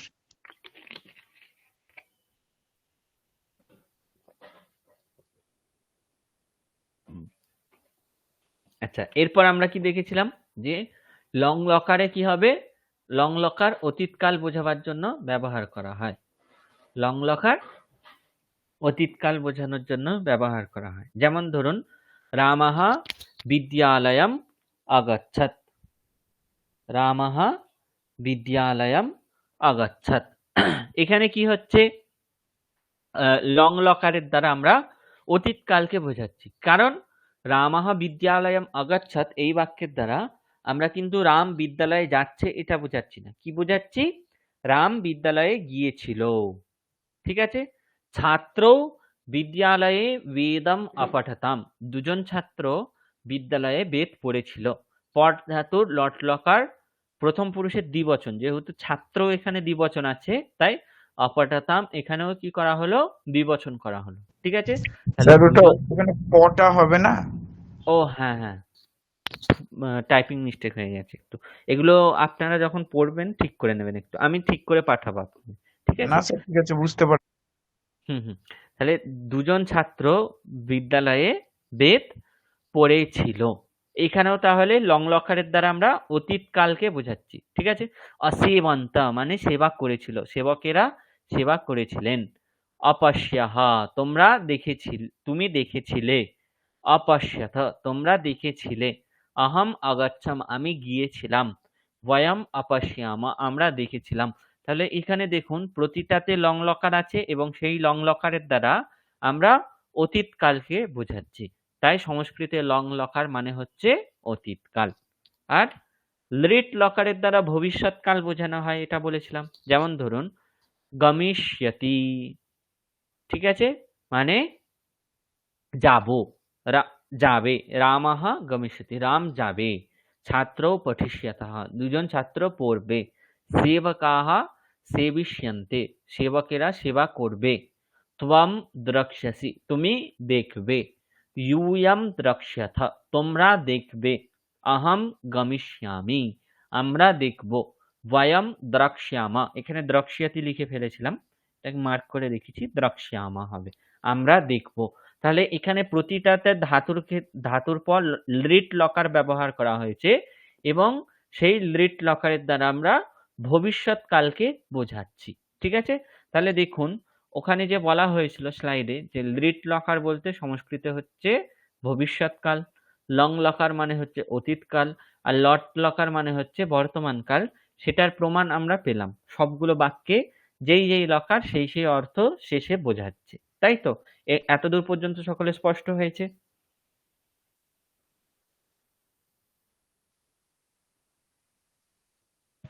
হ্যাঁ স্যার, বুঝতে পেরেছি স্যার। সোমনাথ বাবু? হ্যাঁ স্যার, ক্লিয়ার স্যার। কিন্তু একটা কথা মনে রাখতে হবে, আমরা যে শুধু তিনটে ক্রিয়ার কাল বলি বা জানি সেটা বাংলার ক্ষেত্রে ঠিক আছে, ইংরাজির ক্ষেত্রে ঠিক আছে, কিংবা কিছু কিছু আঞ্চলিক ভাষার ক্ষেত্রে সেটা ঠিক আছে। কিন্তু সংস্কৃতের ক্ষেত্রে কিন্তু ক্রিয়ার কালকে পাণিনি মুনি শুধুমাত্র ৩টে ক্রিয়ার কাল বলে স্বীকার করেননি। উনি ক্রিয়ার কালকে ১০ রকম ভাগে ভাগ করেছেন। ঠিক আছে? কত রকম ভাবে ভাগ করেছেন? ১০ রকম ভাবে। ঠিক আছে? তাহলে অবশ্যই কিছু উনি সূক্ষ্ম ভেদ বুঝেছেন, যার জন্য এতগুলো ভেদ করেছে। না হলে কেন উনি বেকার বেকার যেখানে ৩টে জিনিস দিয়ে কাজ চলে যাচ্ছিল, সেখানে আবার আরো ৭টা এক্সট্রা জিনিস বানাবেন উনি। ঠিক আছে? নিজে থেকে তো যা কিছু বানিয়ে দেওয়া যায় না। উনি নিশ্চয়ই সেরকম বুঝেছেন, তাই করেছেন এরকম ভাগ, তাই করেছেন। ঠিক আছে? তাহলে ১০টা লকার কি কি? লট, লেট, লোট, লেট, লোট, লং, বিধিলিং, আশিরলিং, লুং, লিং। ঠিক আছে? এই হলো ১০টা লকার। লট থেকে শুরু করে লিং পর্যন্ত ১০টা লকার। ঠিক আছে? এই ১০টা লকারের কিন্তু আলাদা আলাদা অর্থ। এর মধ্যে লট লকার বর্তমান কাল অর্থে হয়, লং লকার অতীত কাল অর্থে হয়, আর লিট লকার ভবিষ্যৎ কাল অর্থে হয়। এটা আমরা দেখেছি, কিন্তু বাকি যেগুলো আছে লকার, সেগুলোর দ্বারাও কিন্তু ক্রিয়ার এক একটা কাল বোঝানো হয়। ঠিক আছে? তাহলে সেগুলোর কি কি অর্থ সেগুলো আমাদের এখন দেখতে হবে। তার জন্য কি বলা হচ্ছে, এখানে ১০টা যে লকার আছে, দশাসু লকারেষু, ১০টি লকারের মধ্যে লট লকার, লুং লকার, লং লকার, লিট লকার, লিট লকার আর লুট লকার, এই যে ৬টা লকার, এখানে ৩টে এখানে ৩টে, এই ৬টা লকারের দ্বারা কি বলা হচ্ছে, ক্রিয়ায়াহ কালহ অর্থাৎ টেন্স। এই ৬টা লকারের দ্বারা টেন্স বা ক্রিয়ার কাল বোঝানো হয়। অবশিষ্টেনা, এই ৬টাকে বাদ দিয়ে দিলে অবশিষ্ট কি কি থাকে? লোট লকার, বিধিলিং লকার, আশিরলিং লকার আর লিং লকার, এই ৪টে লকারের দ্বারা ক্রিয়ায়াহ দশা, মুড অর্থাৎ ক্রিয়ার একটা স্থিতি, অবস্থান বা একটা দশা, ঠিক আছে, একটা অবস্থাকে বোঝানো হয়। এই ৪টে লকারের দ্বারা ক্রিয়ার একটা অবস্থা, বিশেষ কোনো অবস্থাকে বোঝায়। আর প্রথম যে ৬টা লকারের কথা বলা হলো, সেইগুলোর দ্বারা কি বলা হচ্ছে, যে ক্রিয়ার কাল বোঝানো হচ্ছে, ডাইরেক্ট ক্রিয়ার কালকে বোঝাচ্ছে। ঠিক আছে? তাহলে আমরা যদি এখানে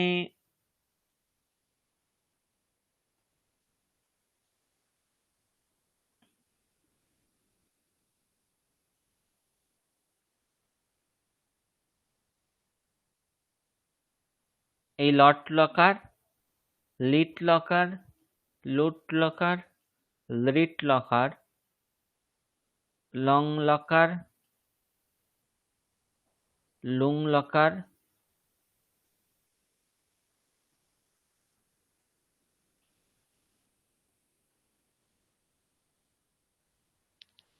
যেগুলো হাইলাইট করা হলো, এগুলোর দ্বারা বলা হচ্ছে ডাইরেক্ট ক্রিয়ার কালকে বোঝানো হচ্ছে, অর্থাৎ লট লকারের দ্বারা বর্তমান কাল, লিট, লং আর লুং এই তিনটের দ্বারা হচ্ছে অতীতকাল। কি কি? লিট,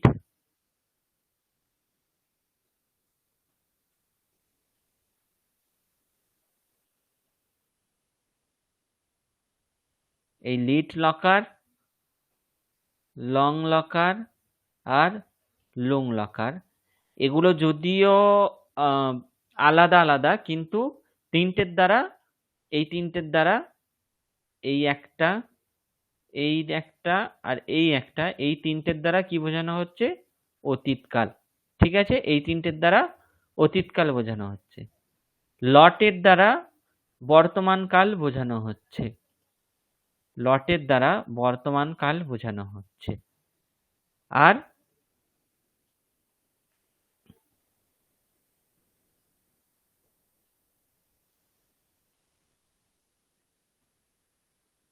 লুট আর লিট এগুলোর দ্বারা ভবিষ্যৎকালকে বোঝানো হচ্ছে। ঠিক আছে? তাহলে দেখুন, ১০টা লকারের মধ্যেও আবার সূক্ষ্ম ভেদ বোঝানো হচ্ছে। কিভাবে?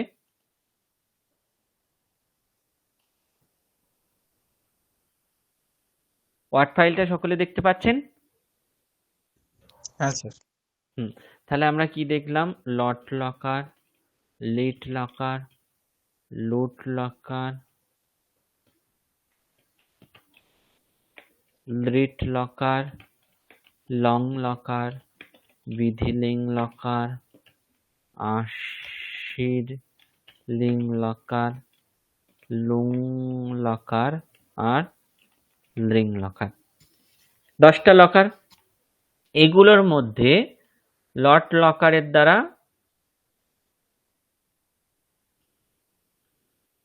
বর্তমান কাল বোঝানো হচ্ছে। লিট, লং আর লিং এগুলোর দ্বারা অতীতকাল বোঝানো হচ্ছে। আর লুট আর লিটের দ্বারা ভবিষ্যৎকাল বোঝানো হচ্ছে। বাকি পড়ে রইল কি? Long long long. ও, এখানে আরেকটা কিছু বাদ পড়ে গেছে। লট লিট লুট, লোট লকারটা বাদ পড়ে গেছে। লোট। তাহলে এই 4টে লকারের দ্বারা লোট, বিধিলিং, আশিরলিং, ওহো এখানে লিংটা না লুংটা হবে।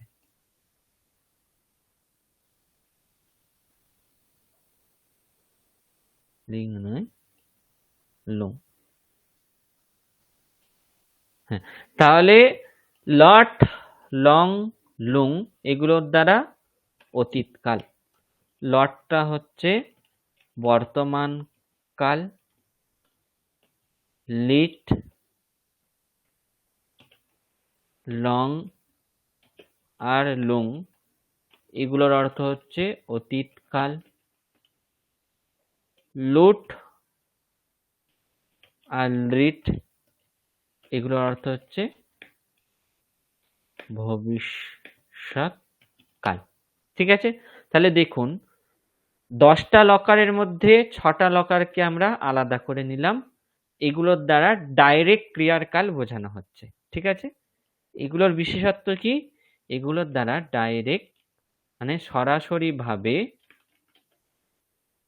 ক্রিয়ার কাল বোঝাচ্ছে। কি কোনগুলো? এই লকারগুলো। লট লকার দ্বারা ডাইরেক্ট বর্তমান কালকে বোঝানো হচ্ছে, লিট লকারের দ্বারা ডাইরেক্ট অতীতকাল, লং এর দ্বারা লুং এর দ্বারাও অতীতকাল, আর লুট আর লিটের দ্বারা ভবিষ্যৎকাল। এইগুলোর দ্বারা কি করা হচ্ছে?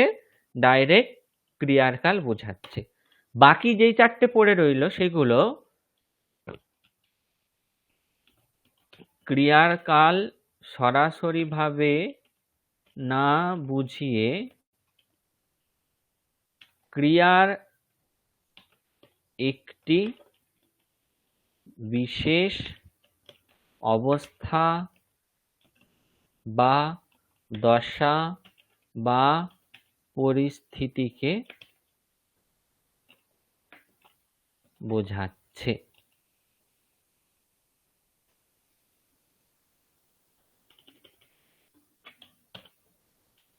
সেগুলো কোনগুলো? সেটা হচ্ছে লোট, বিধিলিং, আশিরলিং, লিং। ঠিক আছে, তাহলে 10টা লকারকে আমরা এইভাবে আবার দুটো ভাগে ভাগ করে নিলাম। প্রথম ভাগে হচ্ছে ডাইরেক্ট সরাসরি ভাবে ক্রিয়ার কাল বোঝাচ্ছে, আর দ্বিতীয় ভাগে ক্রিয়ার কালকে সরাসরি ভাবে না বুঝিয়ে ক্রিয়ার একটি বিশেষ দশা বা পরিস্থিতিকে বোঝাচ্ছে। এটা সকলে বুঝতে পেরেছেন? স্যার প্রথমে যখন স্যার পড়ালেন তখন বললেন স্যার লট,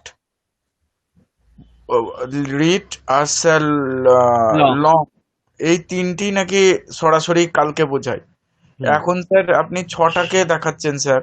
হুম তো স্যার আমরাও তো স্যার ওই আগের ক্লাসেও মানে আগে বলতে লেভেল 1-এও জেনে এসেছি লট বর্তমান, লিট হচ্ছে সরি লং হচ্ছে অতীত আর লিট হচ্ছে ভবিষ্যৎ। ভবিষ্যৎ। হুম হ্যাঁ, কিন্তু স্যার এইটা তো স্যার নতুন জিনিস জানছি যে এই তিনটেই নাকি অতীতকালকে বোঝাচ্ছে, দুটোই হুম ভবিষ্যৎকালকে বোঝাচ্ছে। হুম তো তো এ- বলুন হ্যাঁ বলুন। স্যার, হ্যাঁ স্যার, এটাই জিজ্ঞাসা যে স্যার এটা কি করে সম্ভব যে তিনটেই অতীতকালকে বোঝাচ্ছে?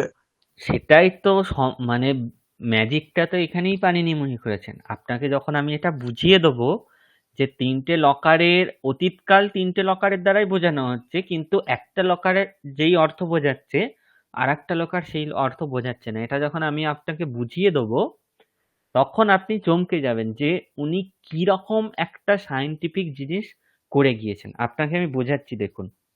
অতীতকালের মধ্যেও কিন্তু আমরা ব্যাপারটাকে লক্ষ্য করি না ঠিকই, কিন্তু অতীতের মধ্যে সূক্ষ্ম ভেদ আছে। যেমন ধরুন, আমি আপনাকে বলছি যে আজ রাত 12টা থেকে, ঠিক আছে, অর্থাৎ গতকাল রাতে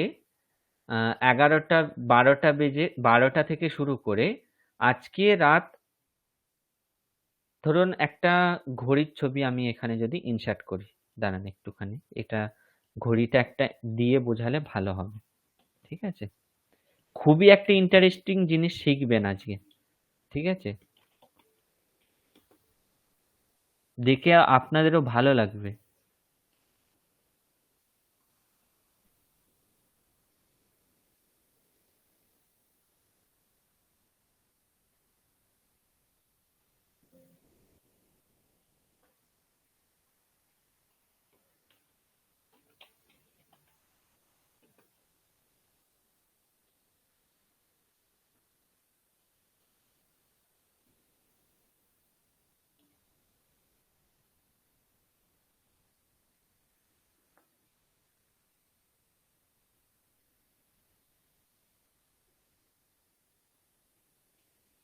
আচ্ছা, ওয়ার্ড ফাইলটা দেখতে পাচ্ছেন তো? হ্যাঁ স্যার। একটু ওয়েট করুন, আমি ঘড়ির ছবিটা খালি এখানে ইনসার্ট করি।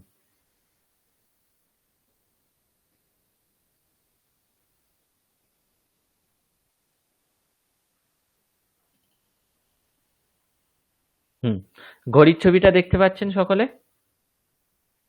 হ্যাঁ স্যার, দেখতে পাচ্ছি। হুম, এবার দেখুন, আমি একটা কথা বলি। আমরা সাধারণত, এখানে তো আবার 10টা পর্যন্তই আছে, এই ঘড়িটা হবে না, দাঁড়ান।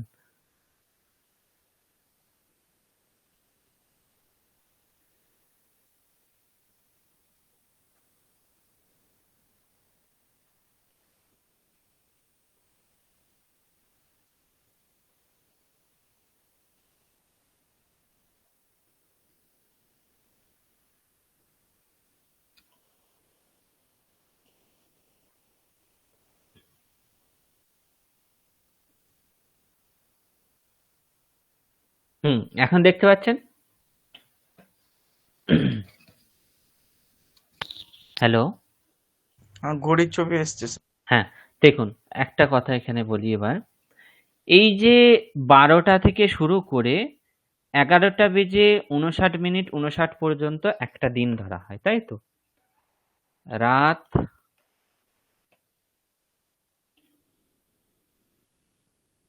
12টা থেকে আবার রাত 11:59 পর্যন্ত একটি দিন ধরা হয়, তাই তো? কারণ এটা যখনই 12টা হয়ে যাবে তখন আবার পরের দিনের সময় চলে আসছে সেটা, ঠিক আছে? তাহলে এই যে রাত 12টা এখান থেকে শুরু করে 11:59 পর্যন্ত, মানে একদম এই কালো যে পয়েন্ট তার আগে পর্যন্ত হলো একটা দিন, ঠিক আছে? তাহলে আজকে যখন 11:59 হয়ে যাবে, গিয়ে 12টা যেই বেজে যাবে তখন সেটা শুক্রবার। এটা আমরা সকলেই জানি। এটা জানি তো, এখানে বিশেষ কিছু বোঝাবার নিশ্চয় নেই। তাহলে এই যে সময়টাকে, এটাকে পাণিনি মুনি কি বলেছেন? অদ্যতন। অদ্য মানে সংস্কৃতে আজ, তন মানে হচ্ছে আজকের, ঠিক আছে? অদ্যতন মানে হচ্ছে আজকের। অদ্যতনঃ অদ্যতন সময়। ঠিক আছে, আজকের সময় কোনটাকে ধরা হচ্ছে তাহলে? রাত 12টা থেকে শুরু করে 11:59 পর্যন্ত সময়টাকে আজকের সময় ধরা হচ্ছে। ঠিক আছে, রাত 12টা থেকে শুরু করে 11:59 পর্যন্ত সেকেন্ড পর্যন্ত সময়টাকে অদ্যতন সময় বলা হচ্ছে। এটা বুঝতে পেরেছেন? হ্যাঁ স্যার। এই সময়টাকে বাদ দিয়ে যত সময় আছে, মানে রাত 12টার আগে পর্যন্ত যতটা সময় কিংবা পরের সময় যেগুলো, সেইগুলোকে উনি বলেছেন অনদ্যতন। কি বলেছেন? অনদ্যতন, মানে আজকের নয় যেই সময়টা। ঠিক আছে, তাহলে রাত 12টা থেকে এখন বাজে 8:30, 11:59 পর্যন্ত সেকেন্ড পর্যন্ত যেই সময়টাকে, ওটাকে উনি বলছেন অদ্যতন সময়। সেটাকে বাদ দিয়ে কালকের যে শুক্রবারের সময় কিংবা গতকালের যে বুধবারের সময়, সেটাকে উনি বলেছেন অনদ্যতন সময়। তাহলে অদ্যতন আর অনদ্যতনের পার্থক্য আমি আপনাদের বোঝাতে পেরেছি? হ্যাঁ স্যার, বুঝতে পেরেছি স্যার। হুম। এবার এবার এখানে আসুন, কি বলা হচ্ছিল? অতীতকালের জন্য লিট লকার, লং লকার, লুং লকার ব্যবহার করা হয়। সবগুলোই অতীতকাল, কিন্তু একটা কথা ভেবে দেখুন তো, আমরা তো অতীত বলছি, কিন্তু আমি তো বলতেই পারি যে আজকে যেটা হয়েছে তার একটা অতীত, ঠিক আছে, আগামীকাল যেটা একটা হয়েছে তার একটা অতীত, আর তার থেকেও আর একটা অতীত হয় যেটা এমন একটা সময় হয়েছে যেটাকে আমরা দেখেইনি। ঠিক আছে, যেটাকে আমরা কখনো দেখেইনি, কোনো বইয়ে পড়েছি, ঠিক আছে, কোনো আহ, কারো থেকে শুনেছি কিংবা কোনো সিনেমায় দেখেছি। যেমন ধরুন, রাম রাবণের যুদ্ধ হয়েছিল, এটা আপনি কি নিজের চোখে দেখেছেন? দেখেননি তো, কিন্তু সেটা অতীতকালে হয়েছে, এটা আমরা মেনে নিই। কিন্তু সেটা কিরকম অতীত হিসেবে আমরা ধরবো?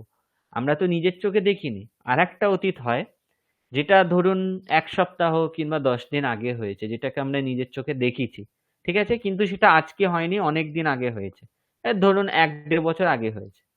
আর একটা অতীত হয় যেটা আজকে হয়েছে, ঠিক আছে, রাত 12টা থেকে শুরু করে এই এখন 8:32 বাজে, 8:31 পর্যন্ত যা হয়ে গিয়েছে সেটাকে বলা হচ্ছে অদ্যতন অতীত, মানে আজকের অতীত যেটা। ঠিক আছে, রাত 12টা থেকে শুরু করে এখনো পর্যন্ত এই যে 8:32 পর্যন্ত যে বাজে এখন, তাহলে 8:31 পর্যন্ত যা যা হয়ে গিয়েছে, আমি আপনাদের পড়ানো শুরু করেছি, আপনাদের পড়া জিজ্ঞাসা করেছি, ঠিক আছে, আপনারা উত্তর দিয়েছেন, এই যেই সমস্ত ঘটনাগুলো ঘটে গেছে, এগুলোকে আমরা অদ্যতন অতীত বলি। ঠিক আছে, এই অদ্যতন অতীতকে বোঝাবার জন্য, অদ্যতন অতীতকে বোঝাবার জন্য লং লকার ব্যবহার করা হয়।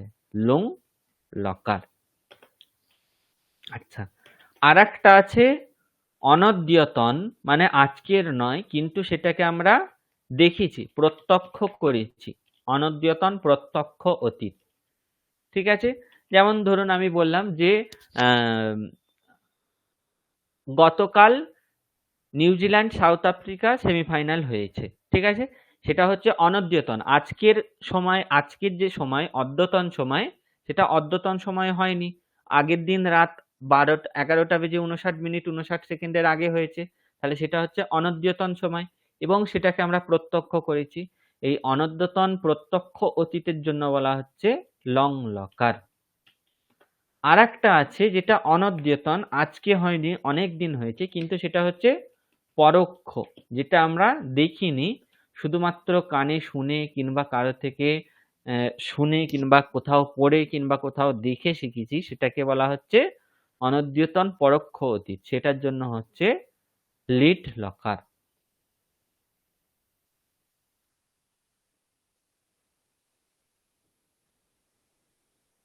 এবার দেখুন তো সোমনাথ বাবু, তিনটে লকার, এই তিনটে যে অতীতকে বলা হলো, এই তিনটে অতীত কি আদৌ এক না আলাদা আলাদা? আসলে সেগুলো কিন্তু অতীত, কিন্তু তার মধ্যেও এই যে অদ্যতন অতীত, অনদ্যতন প্রত্যক্ষ অতীত আর অনদ্যতন পরোক্ষ অতীত, সেগুলোর মধ্যে কিন্তু সূক্ষ্ম ভেদ আছে, আছে কি না? হ্যাঁ স্যার, আছে আছে স্যার। হুম। একটা স্যার এখানে প্রশ্ন জাগছে যে হুম। স্যার আপনি যেটা বললেন এই যে অনদ্যতন প্রত্যক্ষ আর একটা হচ্ছে অনদ্যতন পরোক্ষ অতীত। পরোক্ষ। হুম হ্যাঁ, এবার ধরুন স্যার, এইরকম যদি ক্ষেত্র হয় যে একজন 95 বছরের লোক, হুম সে জীবিত আছেন এবং সে আহ, তার স্বাধীনতার আগে সংগ্রামের কথা বলছেন, যেটা তিনি হ্যাঁ, প্রত্যক্ষ দেখেছেন। তাহলে তিনি সেটা লং লকার ব্যবহার করবেন। তাহলে লং লকার ব্যবহার করবেন, হ্যাঁ কিন্তু হ্যাঁ। এখন দেখা যাচ্ছে 10 বছরের এক বালক, হুম। সে তো আর ওই 1947 সালের আগে দেখেনি, না। কিন্তু সে বইয়ে পড়েছে বা দাদুর মুখে গল্প শুনেছে। হুম। তার ক্ষেত্রে কি সেটা অনদ্যতন লিড লকার। পরোক্ষ হয়ে যাবে? হুম হুম হুম। তখন তিনি লিড লকার ব্যবহার করবেন। ও, তার মানে একই অতীত, আহ যদি সে সত্যি করেই দেখে থাকে তবেই প্রত্যক্ষ হবে, আর যদি না হ্যাঁ দেখে থাকে তবে পরোক্ষ হয়ে যাবে। হ্যাঁ, বয়স ভেদে ভেদ হচ্ছে। সেই জন্যই আমি উদাহরণ এমন দিলাম যেটা মানে এই মানে অল্প সময়ের মধ্যে সেটা এটা হচ্ছে না কিন্তু। রাম রাবণের যুদ্ধ হয়েছিল, ঠিক আছে? মহাভারতের যুদ্ধ হয়েছিল। এই ধরনের উদাহরণগুলোকে কিন্তু আমি লিড লকারের জন্য ধরলাম সেই জন্য। ঠিক আছে? আপনি যদি এখন বলেন যে স্বাধীনতার এটা সময়টা পর্যন্ত ধরার, ঠিক আছে? সেই ক্ষেত্রে ব্যাকরণগত দিক থেকে দেখতে গেলে কিন্তু যে দেখেছে তার জন্য লং লকার, যে দেখেনি তার জন্য লিড লকার। কিন্তু সেখানে কমন ভাবে লং লকার ব্যবহার করা যেতেও পারে, কারণ যেহেতু সেটা খুব একটা বেশি দিনের ঘটনা নয়, কিন্তু এমন কিছু ঘটনা আছে যেগুলো আমরা কেন, আমাদের 14 পুরুষ আগে পর্যন্ত যারা ছিল তারাও দেখেনি, ঠিক আছে? সেগুলোর ক্ষেত্রে কিন্তু লিট লকার একদম যথার্থ, সেখানে লং লকার কোনোভাবেই খাটে না। ঠিক আছে, তফাৎটা বোঝাতে পারলাম? হুম হুম হুম। হুম। এবার দেখুন, ভবিষ্যৎকালের ক্ষেত্রেও আমরা সেরকম ধরতে পারি যে অদ্যতন ভবিষ্যৎ, আর একটা হচ্ছে অনদ্যতন ভবিষ্যৎ। এখন ধরুন বাজে 8টা 37, 11টা বেজে 59 মিনিট 59 সেকেন্ড পর্যন্ত যেই সব কাজগুলো আমরা করব সেগুলো হচ্ছে সব অদ্যতন ভবিষ্যৎ, কারণ সেগুলো আমরা আজকেই করছি। যেমন ধরুন এখন ক্লাস শেষ হবে, আপনারা নিজেদের রাত্রের খাবার খাবেন, খেয়ে যার যার হয়তো নিজস্ব কিছু কাজ থাকে সেগুলো আপনারা করবেন, করে তারপর কি করবেন, আপনারা ঘুমাতে যাবেন। ঠিক আছে? তাহলে এগুলো হচ্ছে সব কি, অদ্যতন ভবিষ্যৎকাল, অর্থাৎ আজকের ভবিষ্যৎ। এই আজকের ভবিষ্যৎ বোঝাবার জন্য হয় লিট লকার। কিন্তু আগামীকাল ধরুন কিছু একটা হবে, ঠিক আছে, কিংবা 10-12 দিন পর একটা কিছু হবে, সেটাকে বোঝাবার জন্য হচ্ছে লুট লকার। ঠিক আছে? কিন্তু আপনি অতীতকে এইভাবে ভেঙে দেখান, এই বর্তমান কালকে এইভাবে ভেঙে দেখান দেখি, হবে না। কারণ বর্তমান কাল তো, বর্তমান মানেই আপনি স্বীকার করছেন সেটা এখন, মানে ইনস্ট্যান্ট সেটা হচ্ছে, তাই সেটাকে আমরা কি বলছি, বর্তমান বলছি। সেটার ক্ষেত্রে কিন্তু অদ্যতন কিংবা অনদ্যতন, ঠিক আছে, কিংবা প্রত্যক্ষ কিংবা পরোক্ষ ব্যাপার আসছে না। কারণ কি, বর্তমানে যেটা হচ্ছে সেটাকে অবশ্যই আমরা প্রত্যক্ষ করছি, সেটা পরোক্ষ নয়। অদ্যতন যদি হয়, ঠিক আছে, বর্তমান অবশ্যই অদ্যতন, অনদ্যতন বলা যেতে পারেই না। অদ্যতন আপনি কোনোভাবে বলতে পারেন যে আজকের বর্তমান এখন, ঠিক আছে, এটা বলতে পারেন। অনদ্যতন তো কোনোভাবেই খাটবে না এখানে। ঠিক আছে? তাই বর্তমানকে আমরা আবার ওই অনদ্যতন প্রত্যক্ষ, অদ্যতন পরোক্ষ, ঠিক আছে, কিংবা অদ্যতন ভবিষ্যৎ, অনদ্যতন ভবিষ্যতের মতো আমরা ভাগ করতে পারি না। তাই বর্তমানের জন্য শুধুমাত্র লট লকার, অতীতকালের জন্য কিন্তু এই অর্থের তারতম্যের জন্য বা সূক্ষ্ম ভেদের জন্য 3টে লকার। ঠিক আছে? ভবিষ্যৎকালের জন্যেও ওই একই রকম ভাবে 2টো লকার। বোঝাতে পেরেছি আমি 6টা লকারের পার্থক্য কি সূক্ষ্মভাবে?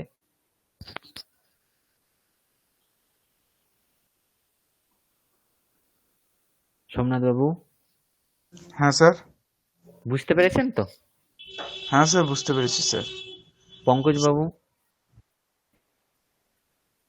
স্যার, হ্যাঁ স্যার, বুঝতে পেরেছি স্যার। হুম।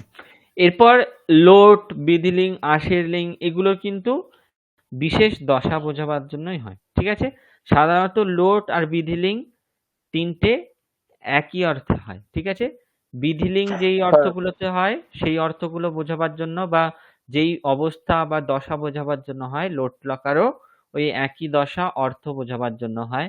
আশীর লিং লকার আশীর্বাদ অর্থ হয়, আর লিং লকার হচ্ছে নিমিত্ত অর্থ বোঝাবার জন্য, মানে একটির জন্য আরেকটি কাজ হচ্ছে এরকম অর্থ বোঝাবার জন্য রিং লকারের ব্যবহার করা হয়।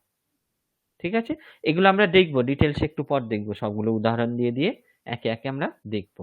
হ্যাঁ পঙ্কজবাবু বলুন, কি প্রশ্ন করছিলেন এবার? স্যার একটা লেখা দিয়ে দেখেছিলাম এরকম যে রামহ লক্ষ্মণেন সহ বনম জগাম। জগাম শব্দটা এখানে কোন লকার ব্যবহৃত হয়েছে বা কি এটা? জগামা এখানে হচ্ছে লিট লকার। দেখুন জগামা এখানে জগাম নয়, জগামা, ওটা হচ্ছে জগামা, ময়ের পর অ আছে হসন্তরে। ঠিক আছে, তাহলে দেখুন রাম লক্ষ্মণের সঙ্গে বনে গিয়েছিলেন, এটা কিন্তু আমরা কেউ প্রত্যক্ষ করিনি, পরোক্ষ এবং অনদ্যতন, সেই জন্য ওখানে কিন্তু লিট লকার আছে। বেশিরভাগ রামায়ণ মহাভারতের ক্ষেত্রেও দেখবেন যখন প্রয়োগ করা হয় তখন লিট লকারই, যারা যথার্থ ব্যাকরণ মেনে প্রয়োগ করেন তারা কিন্তু লিট লকারই প্রয়োগ করেন। আমরা এখন লোং লকারের রূপ মুখস্থ করতে একটু ক্লিষ্ট, ভুলে যাই, লিট লকারের রূপগুলো একটু ক্রিটিক্যাল হয়, মনে থাকে না, সেই জন্য সব জায়গায় লং এর প্রসিদ্ধি করে দিয়েছি। ঠিক আছে, কিন্তু এখনো পর্যন্ত কিছু কিছু সংস্কৃত পণ্ডিত আছেন যারা যথার্থ পাণিনীয় ব্যাকরণকে মেনে চলেন, তারা কিন্তু সব জায়গায় লং লকারের প্রয়োগ করেন না। ঠিক আছে, যেখানে লুং লকারের প্রয়োগ করা তারা সেখানে লুং লকারের প্রয়োগ করে, যেখানে লিট প্রয়োগ করা তারা সেখানে লিট করে। আমরা শুধুমাত্র লং করে করে অভ্যস্ত, সেই জন্য আমরা লুং আর লিটটা একটু শুনছি বলে আমাদের মনে হচ্ছে আবার কি রকম জিনিস শিখছি। ঠিক আছে, কিন্তু যারা আসলে পাণিনীয় ব্যাকরণ ফলো করে সংস্কৃত বাক্য প্রয়োগ করে তারা কিন্তু এই জিনিসগুলো মানে। আমরা দেখেছি, আমরা প্রত্যক্ষ করেছি এরকম মানুষকে যারা যখন যেই লকারের ব্যবহার করার কথা তারা সেই রকম লকারেরই ব্যবহার করে। বুঝতে পেরেছেন সোমনাথ বাবু? তাহলে হ্যাঁ স্যার আমাদেরকে স্যার কয়টা লকার শিখাবেন বা আমাদের কয়টা লকার শিখবো আমরা? আমি আপনাদের 10টা লকারেরই রূপ ইত্যাদি শেখাবো। ঠিক আছে, কিন্তু মুখস্থ আপনাদের যেরকম মুখস্থ করতে সুবিধা হবে বলবো, অন্তত ভ্বাদিগণের একটা ধাতুর, ভূ ধাতুর অন্তত 10টা লকারের রূপ আপনারা মুখস্থ করবেন, কারণ আপনারা সংস্কৃত এতটা কষ্ট কার কি জিনিস সেটাও শিখে গেলেন, কিন্তু যদি রূপগুলো নষ্ট করেন স্যার, সেটা তো আওয়াজটা একটু এলো না মানে। স্যার। স্যার এক শেষ লাইনটা কি বললেন স্যার, আওয়াজ এলো। আচ্ছা আচ্ছা, একটু ধরুন।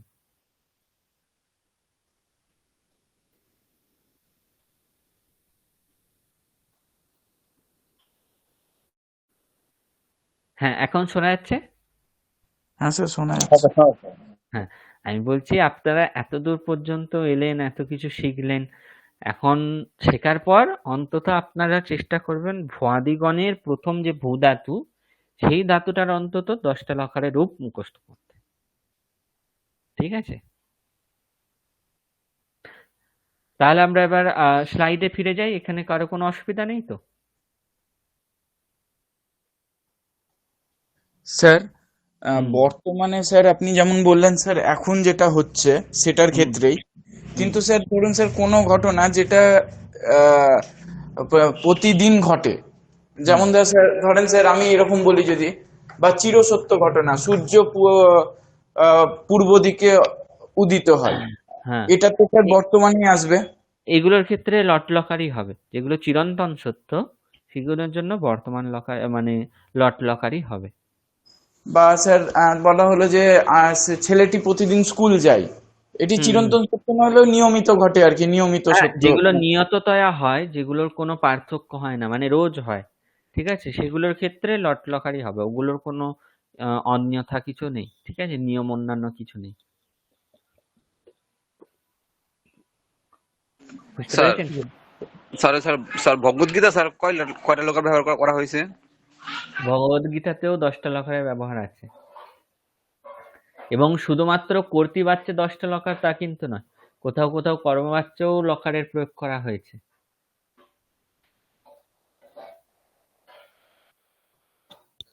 তার মানে স্যার এটা শিখতে গেলে 10টা লকার, স্যার 10টা লকার শিখতেই হবে যদি সংস্কৃত শিখতে হয়।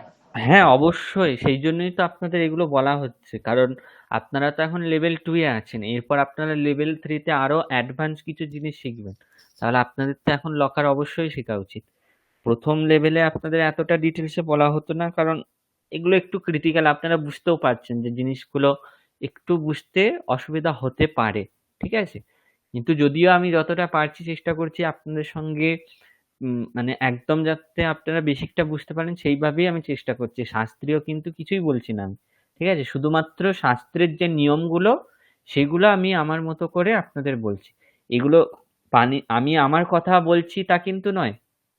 পাণিনি মুনি নিজে সূত্রে বলে দিয়ে গেছেন, পরোক্ষে লিট লিট লকার বিধায়ক সূত্র পাণিনি মুনি কি করেছেন? পরোক্ষে লিট, অর্থাৎ পরোক্ষ অর্থ বোঝাতে লিট লকার হবে। কিরকম পরোক্ষ? তার জন্য উনি সূত্রে অর্থ বলে দিয়েছেন ভূত অনদ্যতন পরোক্ষ, অর্থাৎ অনদ্যতন আজকের যেটা নয় সেরকম অতীতকালের যে পরোক্ষ। ভূত মানে কি? অতীত। ওরকম যে অতীতের পরোক্ষ সেই অর্থে লিট লকার হবে। বর্তমানের জন্য লট লকার উনি বিধান করেছেন কোন সূত্রের দ্বারা? বর্তমানে লট, অর্থাৎ বর্তমান কাল অর্থে লট হবে, সেটা উনি বলে দিয়ে গেছেন, ঠিক আছে? এরপর যে বিধিলিঙ্গ আশীর্লিঙ্গ এগুলো কোন কোন অর্থে হবে তার জন্য উনি বলে দিয়েছেন বিধি, নিমন্ত্রণ, আমন্ত্রণ, অধিষ্ঠ, সম্প্রশ্ন, প্রার্থনেষু লিঙ্গ, অর্থাৎ এই যে ছটা, এই ছটা অর্থে লিঙ্গ হবে। কোন লিঙ্গ? বিধিলিঙ্গ। আশীর্লিঙ্গ কোন অর্থে হবে? আশিসি লিঙ্গ, অর্থাৎ আশীর্বাদ অর্থে আশীর্লিঙ্গ হবে।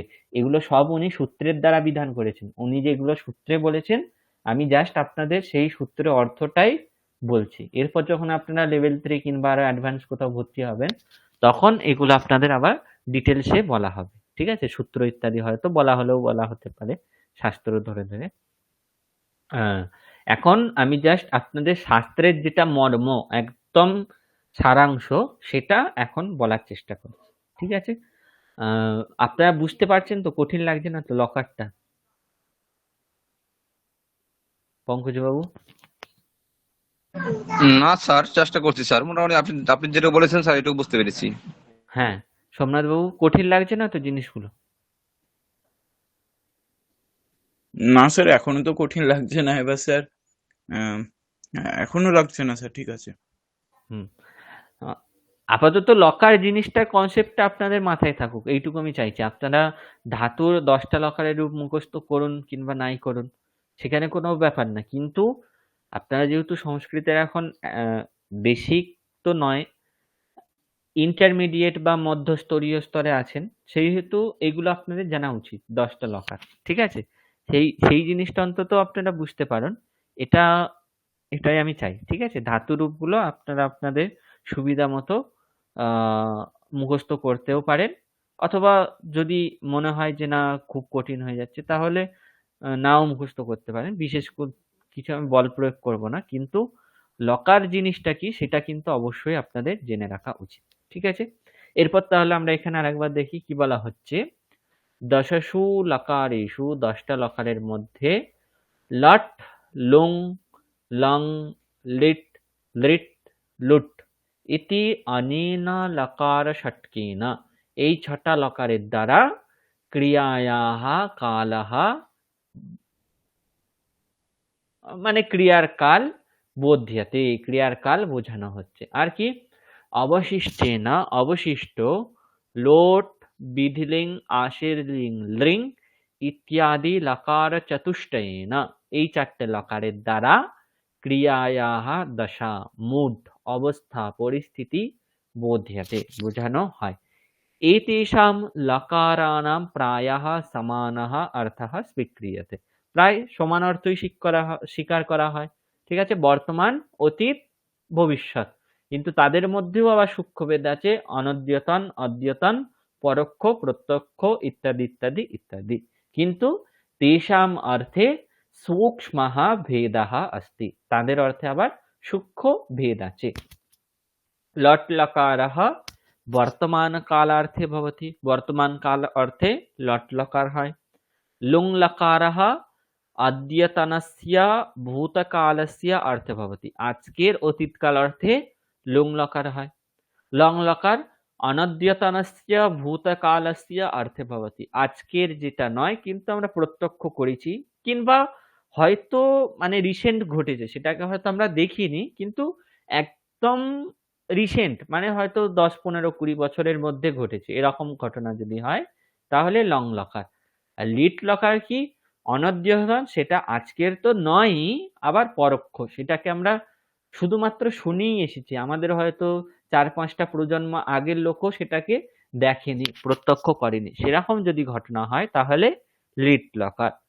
লিট লকার হচ্ছে অনদ্যতন ভবিষ্যৎকাল, অদ্যতন ভবিষ্যৎকাল, আজকের ভবিষ্যৎ বোঝাবার জন্য লিট লকার। আর লুট লকার হচ্ছে অনদ্যতন ভবিষ্যৎকাল অর্থ বোঝাবার জন্য। অদ্যতন আর অনদ্যতন ব্যাপারটা সকলের কাছে স্পষ্ট তো? রাত 12টা থেকে 11টা বেজে 59 মিনিট 59 সেকেন্ড পর্যন্ত হচ্ছে অদ্যতন, আর তারপরই যখনই হয়ে যাবে সেটা হয়ে যাবে অনদ্যতন, কিংবা রাত 12টার আগের যে সময়টা সেটাও অনদ্যতন। অনদ্যতন অতীত, অনদ্যতন ভবিষ্যৎ। বুঝতে পেরেছেন? এই ছটা তাহলে সকলে বুঝতে পেরেছেন? স্যার ওই যে লকারটা বললেন না, আমি আপনাকে যে প্রশ্নটা করলাম স্যার, হুম ওটা হুম তো স্যার একই ঘটনা। এবার ওটা তো নির্ভর করছে যে মানুষের উপর, তাই তো স্যার, যে বয়স ভেদে আহ, একজন 94 বছর যেহেতু প্রত্যক্ষ করেছে তার ক্ষেত্রে সেটা হয়ে যাবে স্যার লং। লং। আর হুম। স্যার যে স্যার 15 বছর বা 20 বছরের বালক, হ্যাঁ তার ক্ষেত্রে স্যার ওটা লিট হয়ে যাবে, তাই নয় কি? হ্যাঁ হ্যাঁ, নিয়ম অনুযায়ী সেটাই হচ্ছে, ঠিক আছে। কিন্তু আপনি সেখানে লং লকার ব্যবহার করতেও পারেন, ঠিক আছে। মানে এমন নয় যে আহ, কিন্তু ব্যাকরণের দিক থেকে দেখতে গেলে সেটা ভুল, কিন্তু আপনি চাইলেই প্রয়োগ করতে পারেন, এটা হলো ব্যাপার। উভয় ক্ষেত্রেই লং লকার ব্যবহার করতে পারি, হুম মানে হুম সহজতার জন্য। হুম হুম ঠিক আছে স্যার। কিন্তু ব্যাকরণগত দিক থেকে দেখতে গেলে সেটা ভুলই কিন্তু, ঠিক আছে।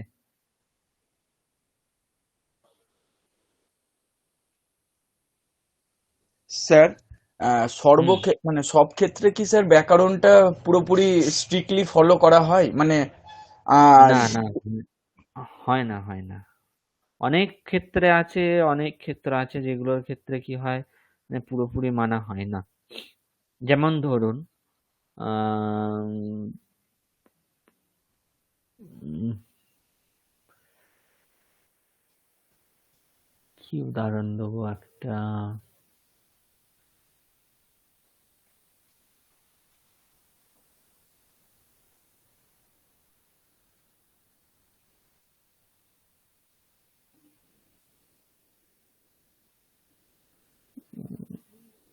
ধরুন আমরা বলছি যে উম, একজন কেউ বালকের জন্য কিছু আনছে, ঠিক আছে। একজন কেউ বালকের জন্য কিছু আনছে, এরকম ধরুন বললাম, ঠিক আছে। এখন বালকের জন্য আনছে এটা বোঝাবার জন্য কি হবে, কেউ সেখানে বালকস্য কৃতে প্রয়োগ করবে, আবার কেউ প্রয়োগ করবে কি বালকায়, ঠিক আছে। এখন আপনি বলতেই পারেন যে বালকস্য কৃতে, এটারও তো অর্থ বালকের জন্য, ঠিক আছে। কিন্তু আসলে যথার্থ যদি ব্যাকরণগত নিয়ম অনুযায়ী আপনি করেন তাহলে ওখানে কিন্তু চতুর্থী হওয়ার কথা। বালকস্য কৃতে, এটা কি হয়, আমরা চতুর্থীর ঠিকঠাক রূপগুলো হয়তো মনে থাকে না, কিংবা আহ, সবাই জানেও না হয়তো যে চতুর্থী করলেই ভালো হয়, তাই অনেকে বালকস্য কৃতে কিংবা বালিকায়াহ কৃতে কিংবা ধরুন বর্গস্য কৃতে, ছাত্রানাম কৃতে এরকম প্রয়োগ করে। তা আসলে ছাত্রায় অথবা বালকায় অথবা বালিকায়ই চতুর্থী প্রয়োগ করাই হচ্ছে শ্রেয়, ঠিক আছে। কিন্তু যেহেতু আমরা চতুর্থী সবসময় মনে রাখতে পারি না, কিংবা অনেকে আছেন যারা জানেন না যে চতুর্থী ওখানে প্রয়োগ করা শ্রেয়, কিন্তু যদিও ষষ্ঠী প্রয়োগ ওরকম করা যেতে পারে, কিন্তু ব্যাকরণগত দিক থেকে চতুর্থী প্রয়োগ করা হচ্ছে শ্রেষ্ঠতর, ঠিক আছে। দুটো প্রয়োগের মধ্যে যদি ব্যাকরণগত দিক থেকে দেখতে গেলে চতুর্থী যে করবে তার প্রয়োগই ঠিক, ঠিক আছে। বুঝতে পেরেছি স্যার। এরকম কিছু কিছু জায়গা আছে যেখানে একটা জিনিস করলে ভালো হয়, কিন্তু ব্যাকরণ সেখানে একটা এক্সেপশনাল জিনিস দিয়ে রেখেছে, ঠিক আছে। যেমন ধরুন আমি বলছি, এই যে আহ, ল- ল- অতীতকাল বোঝাবার জন্য ব্যাকরণে 3টে লকারের বিধান করা আছে, ঠিক আছে। কি কি? লিট, লং, লুং। আবার দেখুন তবতু প্রত্যয়, ত প্রত্যয় কোন অর্থে হয়? তবতু প্রত্যয় কোন অর্থে হয়? অতীতকালে। অতীতকালে হয়।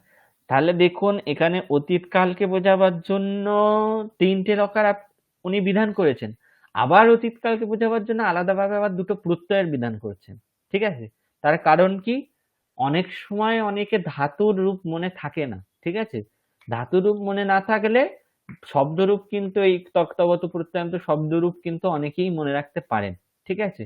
সেই জন্য যদিও ধাতুর প্রয়োগ করে লকার ক্রিয়ার কালকে বোঝানো হচ্ছে শ্রেয়, শ্রেষ্ঠতর, কিন্তু যেহেতু ধাতুরূপ সকলে সবসময় মনে থাকে না, তাই পাণিনি মুনি কিন্তু তক্তবত প্রত্যয়েরও বিধান করে রেখেছেন।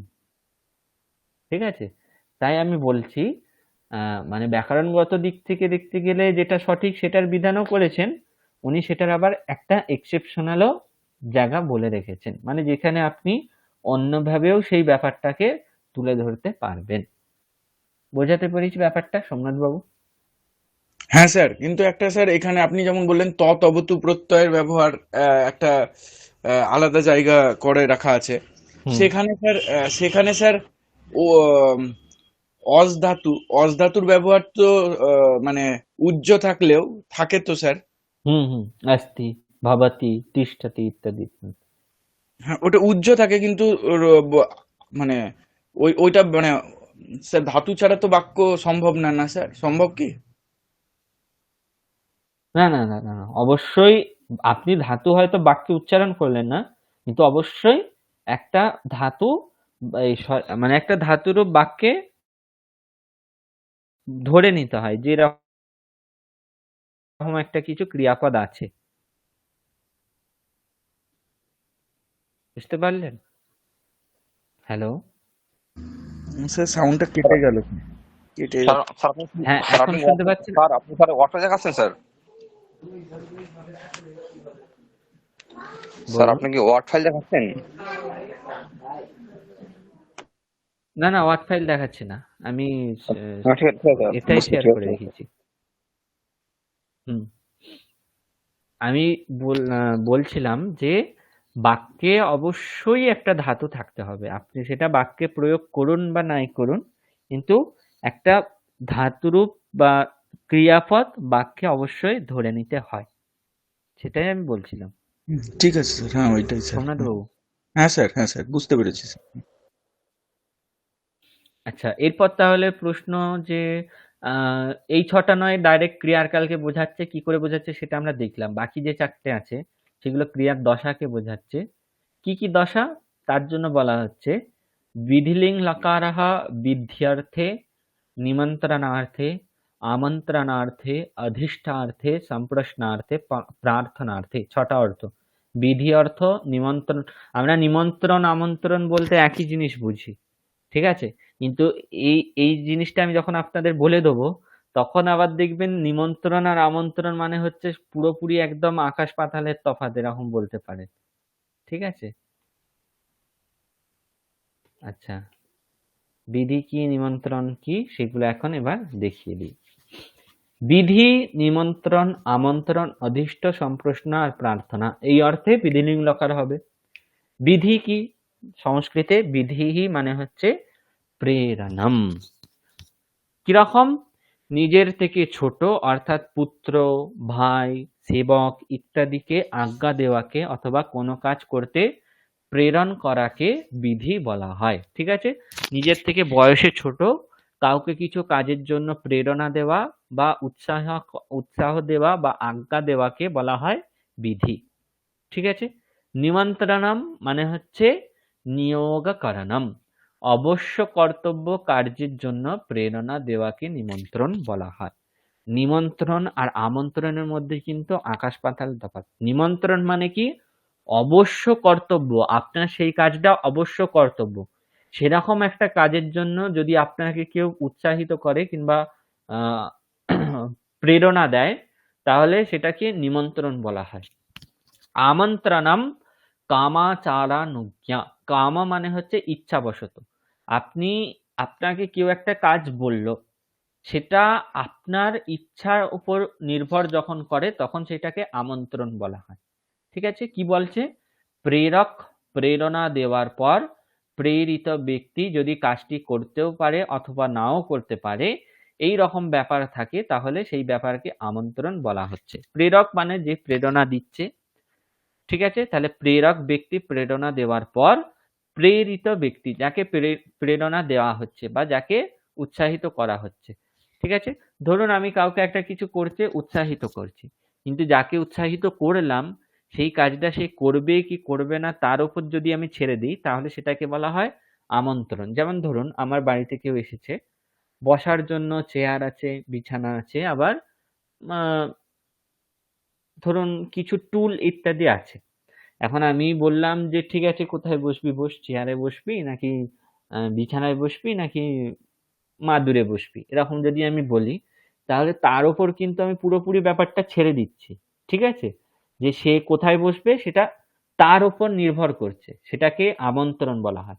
কিন্তু আমি যদি বিছানাটা দেখিয়ে কিংবা ওকে বলে দিলাম, ও যখন আসছে, কেউ একটা এসেছে, আমি তাকে বলে দিলাম গিয়ে ঘরে বিছানায় বস, সে কি করবে? বিছানাতেই বসবে কিন্তু, কারণ সেটাকে আমি অবশ্য কর্তব্য রূপে তাকে বলে দিলাম। ঠিক আছে? তাহলে সেটাকে বলা হচ্ছে নিমন্ত্রণ। আর আমন্ত্রণ মানে কি? তার উপর ছেড়ে দেওয়া, তার যেরকম ইচ্ছা সেরকম সে করতে পারবে, এরকম কিছু অপশন দেওয়া, এটাকে বলা হচ্ছে আমন্ত্রণ। তাহলে আমন্ত্রণ আর নিমন্ত্রণের পার্থক্য বুঝতে পারলেন?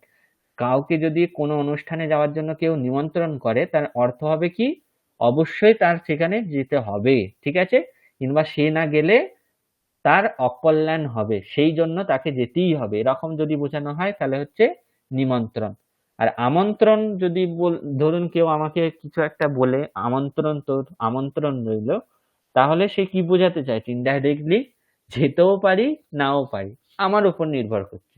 কিন্তু তোর নিমন্ত্রণ রইলো এরকম যদি কেউ বলে, তাহলে সংস্কৃতে নিমন্ত্রণের যেই অর্থ, সেই অর্থ অনুযায়ী আপনার কিন্তু সেখানে অবশ্যই যাওয়া উচিত, কারণ অবশ্য কর্তব্য কাজের জন্য সে আপনাকে প্রেরণা দিল। নিমন্ত্রণ মানে কি? একটা অবশ্য কর্তব্য কাজের জন্য প্রেরণা দেওয়া। আমন্ত্রণ মানে আপনি সেখানে যেতেও পারেন নাও পারেন, এরকম একটা অপশনাল ব্যাপার। ঠিক আছে? নিমন্ত্রণ আর আমন্ত্রণের পার্থক্য বোঝাতে পেরেছি? হ্যাঁ স্যার। হুম। এরপর হচ্ছে অধিষ্ঠাহা। অধিষ্ঠাহা মানে হচ্ছে সৎকার পূর্বকঃ ব্যাপারঃ। বিধি মানে কি? বয়সে ছোট কারোর কাছে আজ্ঞা দেওয়া কিংবা তাকে প্রেরণা করা। অধিষ্ঠ মানে কি? বয়সে বড় কারোর কাছে সৎকার পূর্বক তার কাছে কোনো কাজের জন্য আহ, প্রার্থনা করা। ধরুন কেউ কারো একজন পুত্র আছে, সে তার পুত্রকে কোনো এক গুরুর কাছে কিংবা কোনো শিক্ষা জগতের সঙ্গে যুক্ত আছে এরকম কোনো মানুষের কাছে পড়তে দেবে। এখন সে কি সেই যার কাছে পড়তে দেবে তার কাছে গিয়ে কি তাকে ডাইরেক্টলি একদম আহ মানে নির্দেশ করবেন নাকি যে আপনি আপনার ছেলে আমার ছেলেকে পড়ান, এরকম তো সে বলবে না। সে গিয়ে একটু নিজের নতভাব প্রকাশ করবে, ঠিক আছে? তারপর আস্তে আস্তে বলবে যে আপনি যদি আমার ছেলেকে পড়ান তাহলে আমার খুব ভালো হয়, ও আপনার কাছে পড়ে খুব উপকৃত হবে।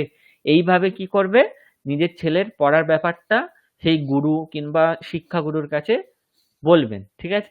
এইটাকে বলা হচ্ছে সৎকার পূর্বক ব্যাপার, অর্থাৎ নিজের নতভাব প্রকাশিত করে কোনো কিছু কাজের জন্য কারোর কাছে কিছু প্রার্থনা করা, এটাকে বলা হচ্ছে সৎকার পূর্বক ব্যাপার, যেটাকে সংস্কৃতে বলা হয় অধিষ্ঠ। সম্প্রশ্ন মানে কি? কোনো বড় ব্যক্তির কাছে কোনো কিছুর নিশ্চয়তার জন্য প্রশ্ন করাকে সম্প্রশ্ন বলা হয়। ঠিক আছে?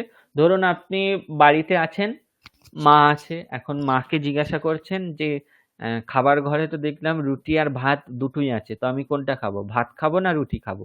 এখানে কি করছেন আপনি? তাহলে নিশ্চিত হচ্ছে মায়ের কাছ থেকে, মাকে প্রশ্নটা করে আপনি নিশ্চিত হচ্ছেন কি যে ভাতটা আপনার জন্য রয়েছে নাকি রুটিটা। ঠিক আছে?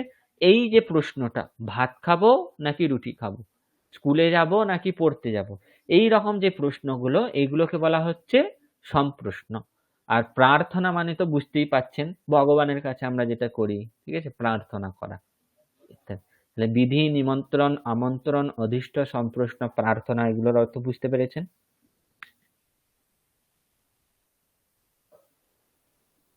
সোমনাথ বাবু? হ্যাঁ স্যার। হুম। হ্যাঁ স্যার, আর বুঝতে পেরেছি। এগুলোর ব্যবহার স্যার কোথায় হয়, মানে যার জন্য বোঝালেন? এগুলো বিধিলিঙ্গ লকার আর হচ্ছে লোট লকার, এই অর্থগুলো হয়, ঠিক আছে। লোট লকার আর বিধিলিঙ্গ লকার যখন ব্যবহার করা হবে, ঠিক আছে, আপনাকে ধরুন কেউ বলল মামা ভ্রাতুহু বিবাহः अस्ति ভবান অবশ্যমেব আগচ্ছতু। এই যে আগচ্ছতু বললো, আগচ্ছতু এখানে হচ্ছে গম ধাতুর লোট লকার আছে, যার অর্থ তাহলে আপনাকে কি বুঝে নিতে হবে, নিমন্ত্রণ করছে সে আপনাকে, ঠিক আছে। নিমন্ত্রণ অর্থে আগাচ্ছতু এখানে বিধিলিঙ্গ লকার হয়েছে, তাহলে আপনাকে সে তার ভাইয়ের বিয়েতে অবশ্য যাওয়ার জন্য কি করছে, প্রেরণা দিচ্ছে বা আপনার কাছে প্রার্থনা করছে, ঠিক আছে। অথবা আপনি যদি তার থেকে বয়সে ছোট হন, তাহলে তখন ধরে নিতে হবে কি, সে আপনাকে বিধি দিচ্ছে বা আজ্ঞা দিচ্ছে যে আমার ভাইয়ের বিয়েতে তোকে যেতেই হবে, আসতেই হবে, ঠিক আছে। এই ধরনের বাক্যে এই এই এই অর্থে ওই বিধিলিঙ্গ লকার আর হচ্ছে লোট লকার ব্যবহার করা হয়।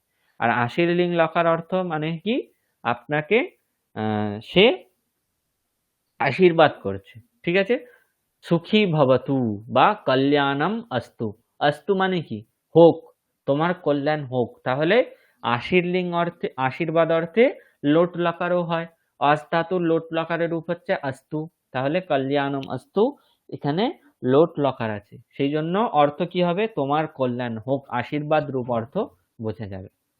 বুঝতে পেরেছেন সোমনাথ বাবু? হ্যাঁ স্যার। তাহলে হুম। স্যার অস্তুটা কি স্যার দুটোরই রূপ, লোটেরও রূপ আবার আশীর্লিঙ্গেরও না, রূপ? আশীর্লিঙ্গে অন্য রূপ হয়, ঠিক আছে, এটা বিধিলিঙ্গ লকারের রূপ।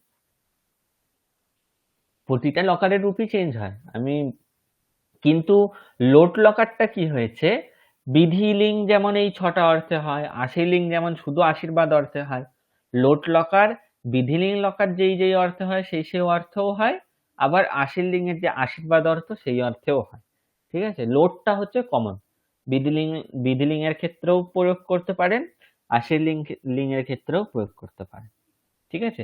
লিঙ্কটা কিন্তু সম্পূর্ণ অন্য, সেটা যখন আমরা এর পরের দিন লিঙ্ক লকারটা উদাহরণ সহ বুঝবো, তখন ভালো করে দেখব, ঠিক আছে। তাহলে মোটামুটি আজকে লকার সম্বন্ধে যেগুলো বোঝানো হলো সেগুলো বুঝতে পেরেছেন? হ্যাঁ স্যার। পঙ্কজ বাবু, নতুন কিছু শিখতে পারলেন তো নাকি? হ্যাঁ স্যার। হুম। নতুন শিখলে একটু তো কঠিন মনে হবেই, ঠিক আছে। আপনারা এগুলো যদি বাড়িতে আরেকবার দেখেন, তাহলে আমার মনে হয় না যে খুব কঠিনও হবে বলে মনে হচ্ছে। কিন্তু তাও আহ, যদি মনে হয় যে কঠিন, কোথাও কিছু বুঝতে অসুবিধা হচ্ছে, তাহলে আপনারা আরেকবার আমাকে জিজ্ঞাসা করতে পারেন পড়বেন যখন।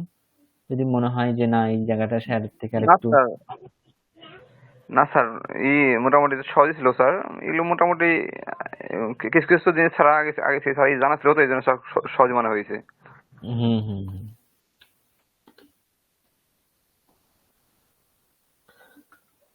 সোমনাথ বাবু, নতুন কিছু শিখলেন তো? হ্যাঁ স্যার, আমার কাছে তো অনেক কিছুই নতুন। আমি তো স্যার এত ডিটেইলে জানি না। আচ্ছা আচ্ছা। আমরা এরপর তাহলে পরের দিন লকারগুলো আর একবার ভালো করে দেখে তাদের উদাহরণগুলো দেখব, ঠিক আছে। স্যার আপনি গতকাল যে গত ক্লাসে যে পিডিএফটা পাঠিয়েছিলেন, হুম। তার মধ্যে কি আজকের যে ক্লাসের না না না, আলোচনার আজকেরটা নেই, বিষয়বস্তু? আমি ও আজকেরটা আচ্ছা। নেই, আমি আলাদা করে পাঠাবো, ওটা এক্ষুনি পাঠিয়ে দিচ্ছি আপনাদের, ঠিক আছে। হ্যাঁ স্যার, ঠিক আছে।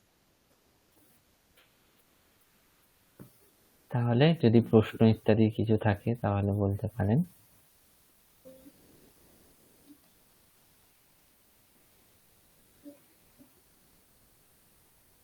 আপনাদের ওয়ার্ড ফাইলটা কি পিডিএফ করে পাঠিয়ে দেবো, যেটা বোর্ড ওয়ার্ক হলো?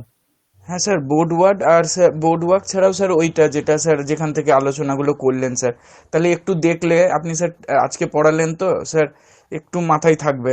আবার 7 দিন পরে দেখলে স্যার একটু না ইয়ে না, হবে। আমি এক্ষুনি দিয়ে দিচ্ছি।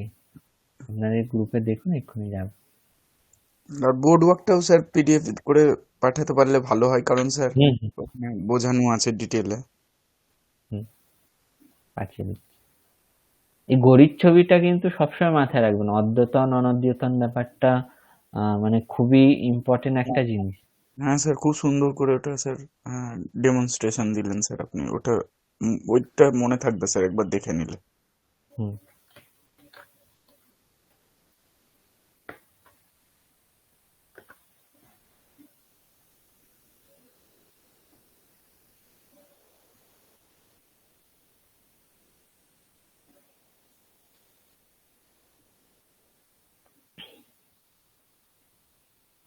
আচ্ছা, কিছু প্রশ্ন না থাকলে তাহলে আজকে ক্লাস আমি এখানেই শেষ করব।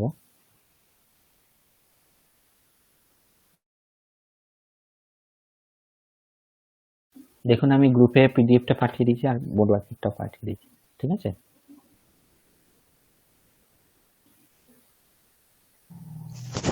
ঠিক আছে স্যার।